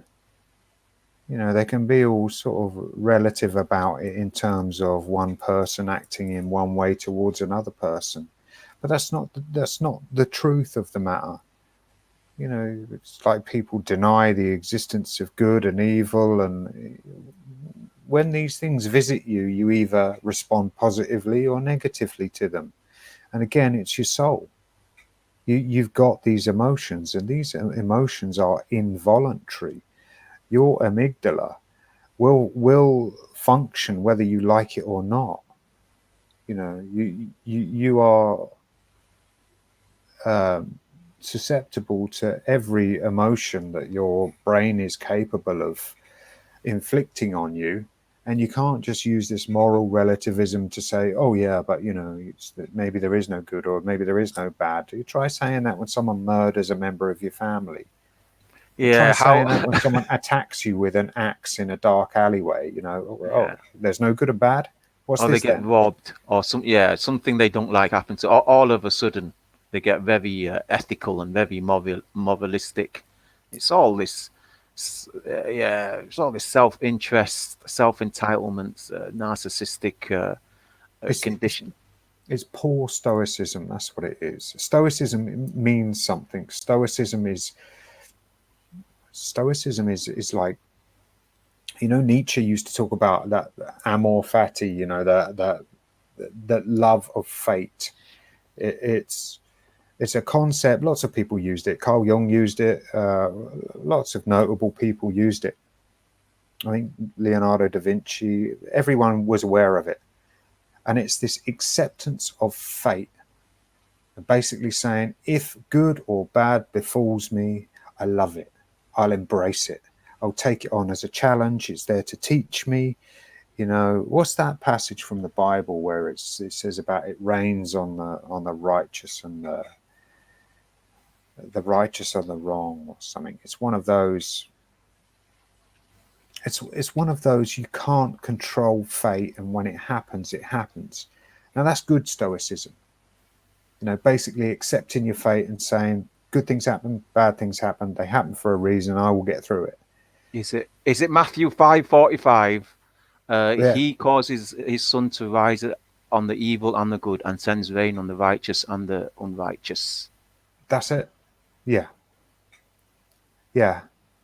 You No, see, I'm not even a Christian. but there you go. That's the Stoic argument. It's like, accept your fate. But the moral relativism standpoint is, there is no good, there is no bad. Things are just the way they are, and it's like, things are the way they are. But you can't oversimplify it to the point where you nullify observable truths. You can't do that. You can't make it unfalsifiable by I, not making it testable. I, There's nothing to test there. They're just I, I, saying nothing exists. I tell you why it's relevant, and I'll tell you why I bring it up. It's because it's all to do with how men treat each other. If you're saying there's no right and wrong, then I can do whatever the fuck I want to anyone Exactly. I want, so long as I get away with it. Yep. And that's goes with the small things and the big things. So the way we talk to each other, it's like, our friends we've known for years, and you've seen these guys. I mean, YouTube was a major social experiment, I consider it. The way that people who were friends for years, all of a sudden, because he found another stepping stone, he sold his old friend out. Or people that had even amongst families, but particularly amongst men, I think men have forgotten how to treat each other. I mean, I've talked about this before, but I mean, they in the past codified this. They used to call it chivalry. I've said this. Chivalry had nothing to do with women whatsoever. Chivalry was how men, or how knights in particular, treated other knights. They codified it because they wanted to solidify a Right. a congenial, a functional society where men would interact and things wouldn't get fucked up as they are now. I mean, these days anything goes. So long as you can get away with it legally, you can do anything to anybody. You can betray someone, you can sell somebody out, you can, especially in war. These men that go to war, the things they've done in war, that's captured as well. That's captured on camera. But they paved the way. Have you seen the way they do it? It's like the removal of morality and ethical and codes of conduct and chivalry, all of that stuff. In terms of YouTube communities, first of all, they argued that there is no good or bad. And that was paving the way for, and by the way, what do you think about lowering the age of consent? Now we've established that there is no good or bad. Yeah. And it's like, here we go. And the same with war. It's like, oh, they're evil over there. Their religion is bad. Those people are bad. They've done enough othering and, marking their identities as this enemy. And then now they've dehumanized them enough. Anything goes. Oh, you didn't rape a human. You don't have to suffer the same emotional, psychological consequences. There is no guilt. There is no remorse necessary for raping and killing babies, and burning people's houses and destroying their livestock. And yet these men come back and they're absolutely racked with PTSD because of the things they've seen. So they were lied to. It's not bad. You're doing your country a good service. You're protecting your race. You're killing the enemy, the evil brown rape army. Why then do they come back? And they're absolutely psychologically destroyed by the things they've seen and done, because it's other human beings, and we are human.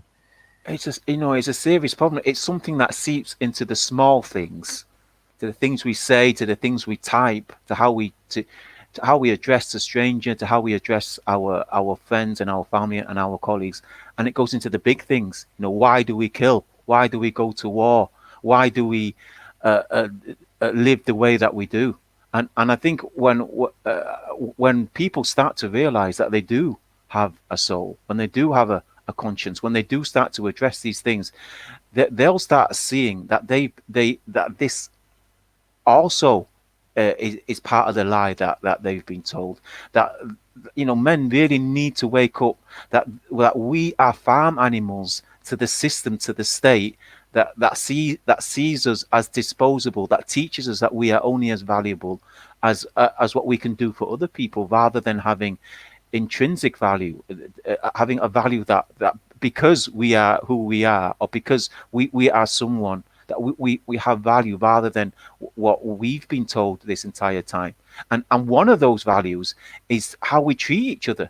If you can be convinced that another man, another human being, is not human and is less than human, they can convince you that you're not human. If they can convince you that some brown dude over in some desert area is worthless and is less than an animal, and all his offspring, all his babies are worthless animals as well, they can convince you that you're an animal, that you're less than an animal, that you're worthless unless you're serving them. And this is exactly what's been going on this entire time. Did you ever see the experiment, the school teacher, where she separated the blue-eyed and the brown-eyed kids? Have you seen that one? Remind us. Oh, you've got to watch it. You've got to find the whole documentary. But basically, the school day starts, and she says, right, all the, I can't remember the exact setup, but this is sort of this scenario. All the blue-eyed kids are good, and all the brown-eyed kids are bad. And she basically has a chat about separation, segregation, discrimination, and some of the kids are really racist. You know, some of the things they're calling black people niggers, and this, and it's like, whoa, this is like probably not much different than things are today, but it's quite extreme. But she separated them in terms of eye color. All the brown-eyed kids sit at the back because you're not as good as the blue-eyed kids. You're not as intelligent as the blue-eyed kids. And the blue-eyed kids get privileges, like they get to play for an extra 10 minutes or whatever. And then she said to one of the boys, what do you think we should do with the brown-eyed kids if they misbehave? And he said, oh, you could beat them with a stick. And these are kids. And then at the end of the day, or the end of the blue-eyed good, brown-eyed bad experiment, the kids turn up and she says, oh, I got it all wrong. It's actually the blue-eyed kids that are bad. And the brown-eyed kids, you come and sit at the front and give those armbands to the blue-eyed kids because they're not as intelligent as you, they're not as good as you, and you see the looks on their faces. You know, it was an unethical experiment. You wouldn't be allowed to do it now in a school. It wasn't that bad, but it's just how she manipulated the kids in terms of she split them into two tribes and said one is better than the other, and immediately that gave the blue-eyed kids free rein to suggest beating the other kids with sticks, you know, treating them inhumanely because they'd become lesser. And she divided and conquered. You know, it was I suppose it was a We've been trying to tell, I mean, how many years have we been doing this? We've been trying to tell guys, if you value yourself as a man, if you value yourself as human being, you've got to value other people as human beings, because until you're able to do that, you're always going to have this psychological dichotomy, this cognitive dissonance, where somehow the governments convince you that they know who's a human being, that they know who's superior, and it's always arbitrary. You know, it's bullshit pseudoscience that you know you're born superior to another human being. This is like what the royal family say. You know, because of their royal bloodline, they're now superior to every other British citizen because of their bloodline. It's ultra bullshit, and this is the lie that's ingrained in every man. Their bloodline is bastardized anyway. I mean, Prince Harry's dad isn't Prince Charles. I know it's bullshit. It's all bullshit, and and men need to snap out of it. You are just as valuable as the Queen. You are just as valuable as Donald Trump. You are just as valuable as any other man. But the only thing that separates us is our deeds. You know, if you do fucked up stuff, then yeah, you're a fucked up person. But as a man, as an individual, we're all born on a clean slate. You know, and until you understand that, they're, I mean, we call it divide and conquer, but the fact is, they brainwashed everybody to believe that they can decide who's worth more than another person, and it's always arbitrary. It's stuff like, because he bangs more bitches, he's now an alpha male, or he's got more money. So in society, he's got the higher status. But until we start, number one, valuing ourselves as human beings, valuing ourselves as men, and then understanding that they destroy this by making us believe that other men are lesser human beings, that other men. And it's always, you know, like in the 70s, it was the communists and the Vietnamese or the Iraqis or the Muslims or the Jews. Now, I'm not saying there's bad people, there's good and bad people amongst all those people. But the fact is, every man starts on a zero, every man starts on a clean slate. And don't let them tell you otherwise. They do play on, there's a psychological phenomenon that we have a sort of built-in evolutionary disgust of people who are obviously not from our tribe, and it's not a discrimination thing. It's more fear-based, suspicion-based. Basically, to say we don't want them coming in here and stealing our crops, or Stealing our women, stealing stealing our our women. jobs. Yeah, all of that sort of stuff. How The shitty must Paul your job be Wilson. if if an uneducated Mexican who can't speak English, Yeah, who's never even gone to high school, can come into your country and steal your job?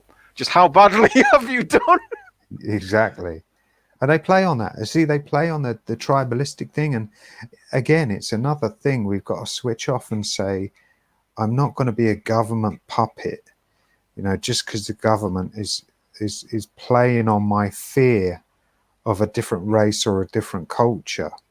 And they're mugging me off. They're saying, I bet I can get him to pick up a gun and go over and fight them if we say, oh, those darkies over there, or those white people over there, or the yellow man over there, or whatever is the enemy, or is a communist. All of this stuff. And the next thing you know, the soldiers come back and they go, well, that's not true. They weren't the way you told us. They were just fighting for their own beliefs. And I bought into the communist bullshit, and I bought into that. And it's trickery. It's government trickery, and men have got to stop falling for it. Unless you genuinely join the military to get a trade and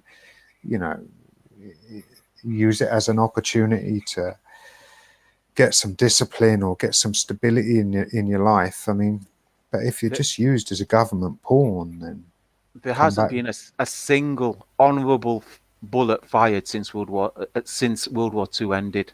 I think you would have thought that World War II would have opened up a lot of eyes. The fact that the Germans and the British and the Americans, who are all supposed to be white, are all supposed to be Christian, the fact that they all turned on each other. The Nazis were made to think that everyone else was inferior.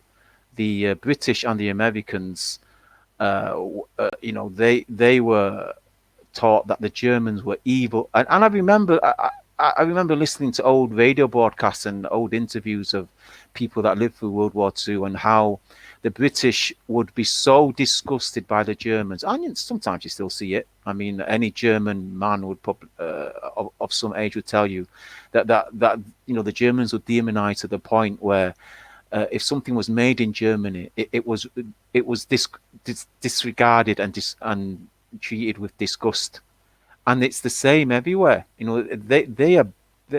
I mean, something we talk, some of the conditioning we try to address, or we used to try and address, or when we were in the scene, was tribalism, simpism, the simp PUA shit, and the shills, the guys that sell out. I mean, these three groups are probably the bane, the destructive forces or mentalities that we have in our current society. And I think those three areas really need to be worked upon. And I think it's a real problem that men come in claiming to be helpers, but in fact perpetuate being a shill, being a tribalist, and being a simp, a pussy hungry PUA. Yeah, well, it's a shame. I mean, we sort of we isolated ourselves anyway. We comment on some of it, but really, I mean, but bringing women into the conversation, that's what happened to the MRM, and the women ultimately take over and become the mouthpiece, and the next thing you know, the men don't get to speak. So isn't that what they wanted all along? And who cares what some fucking stupid girl thinks? Who cares? Really, I mean, anyone who makes a response video to a woman really is giving her the attention she's crying out for. And it says a lot about that man as well. Weak. He's weak, yeah, it bothered him that much, or he actually likes the attention and wants to give her some attention back. So maybe this isn't the life for him. I'm telling you, I said it then and I'll say it now. These men sold out for a little bit of female attention. That's all it took for him to go back to being to needing female validation. Why not just shut A their little bit. channel down and do it in private and say, oh, look, really, I just want a girlfriend, and you're the only random person who's spoken to me online for 10 years, so I'm desperate. Why don't they just, why don't they just say that? Because No that's clearly discipline, my what's happening. friend. These people have no discipline. They've got no willpower. This is all due to the fact that they never knew their father, or their father never had any willpower. There's no male role models. Chivalry means something completely different now. Masculinity doesn't exist, or the meaning of masculinity is totally gone. And I think this is why MGTOW was so edgy. It was such a phenomenon due to the fact that we used to talk about these things in a way these people had never heard before, and now these new channels are coming in, and they've got no idea, haven't got a clue what MGTOW was about, how it came about, and why it came about as well, and who these men are. They've just watched Well, a Sandman video, and all of a sudden they're experts. I think some of them do have an idea, and they did go back in the archives and listen to stuff from like 5, 6, 7 years ago, and they thought, nobody's talking about this anymore. Thank God, because I'm one of the failed crop, and I want to talk about banging people's wives, and I want to talk about having a girlfriend and identifying as red pill. Yeah, I'm not because it really gets views. MGTOW, but I put MGTOW tags on it anyway because that's more Patreon Yeah, donations, and you really know, that's all I'm here for. yeah, clickbait, gynocentrism. People will watch a message if it's said by a pretty girl with, a low cut top. Well, And good these luck people, to them, but those aren't the red pills. I Those know. aren't the Yeah. real red So, pills. what shall we do? Should we bring back the old message? Should we try and do put our little voice in it? I don't know, but it's been a great privilege to speak to you again, my brother. Hopefully it won't be the last time, and I do want to give a big thank you to Swine Dog and Greg and RP who showed up. But yeah, we'll do this again. I hope. But we didn't talk about any of the topics that I No, said we this were was going a to talk about. spontaneous test of my Yeah, I had this big long list of topics we were going to talk about. A yeah. lot of it was psychological, but I would hopefully do we'll. that. We'll do that. I'm going to speak to the man with one eye soon, because he is a very rare thing in the community at the moment. What's left of the community? Can we call it a community? Of course we can. Of course it's a community. We're Yeah, brotherhood. yeah. But he is a thinker, and he's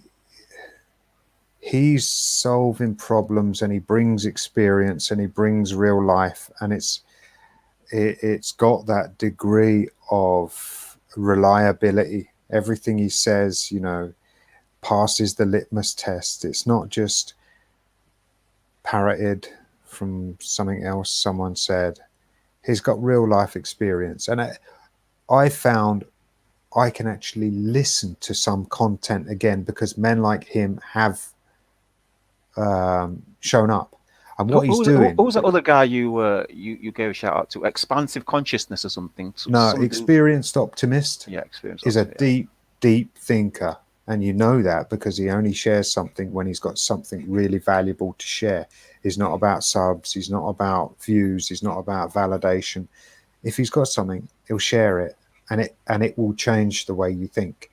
It's like a gold bar, people drop turds in the punch bowl all the time. He comes along and just tosses a diamond in. And it's like, this man is a thinker. This man is intelligent. He's deep. And the thing about going back to the man with one eye, the man with one eye might not realize it, but what he's actually doing is pushing the philosophy forward. Whereas 101 and the PUAs came in and thought it was all about pump and dump, and they dragged it back into the sewer and undid a lot of the good work men were doing. A lot of the information that was brought in was just completely spammed out of existence by all this bullshit for money. They killed the philosophy. It stopped dead. It stopped developing. But the man with one eye comes in at a point where he's internalized all of the stuff that was said years ago. He's evaluated it. He's looked at the new stuff. He sees it for what it is. He brings his own experience. And I think he's bridged the gap and he's picking up where we left off. So he's like us plus. Oh well, that'd be interesting. Yeah, I can maybe see him developing ideas, and he's I've watched a interesting. few of his videos. Hopefully, I'll get time to see a bit more. But yeah, but I don't know if we'll be able to get him on, and perhaps the other fellow experienced optimist. Maybe we'll get the two of them on and see how they view and their perspective of the development of some of the discussions. I became disillusioned. That's what it was. With all the shit and all the men who couldn't stop obsessing over women and how they can't live without them or find any meaning or purpose in life without them. I became disillusioned. I thought, nope. What I thought was going to be a philosophy which was going to be absolutely groundbreaking and would go down in the history books has just been absolutely killed by a few thirsty PUAs. But now I'm interested again because there are men speaking who are taking this to the next level, and that's interesting. Well, that's something to look forward to then. I hope the guys that joined us today will join us then, and we'll sign out of here. We had a good 2 hours, I reckon, and hopefully, for the guys that want to share this, I'm going to keep this up for a few days, no more than a week, and then I'll unlist it. So if you know anybody that wants to watch it, you have until then. After that, you'll have to share it privately. But that's what I'm doing from now on. Maybe until things change, or we do something regular, or YouTube starts to stabilize its channel shutting protocols. That's what I'm doing from now on. So well, thanks again, Messenger, and peace. Pleasure, to you as always. my brothers. Okay, so bye for now.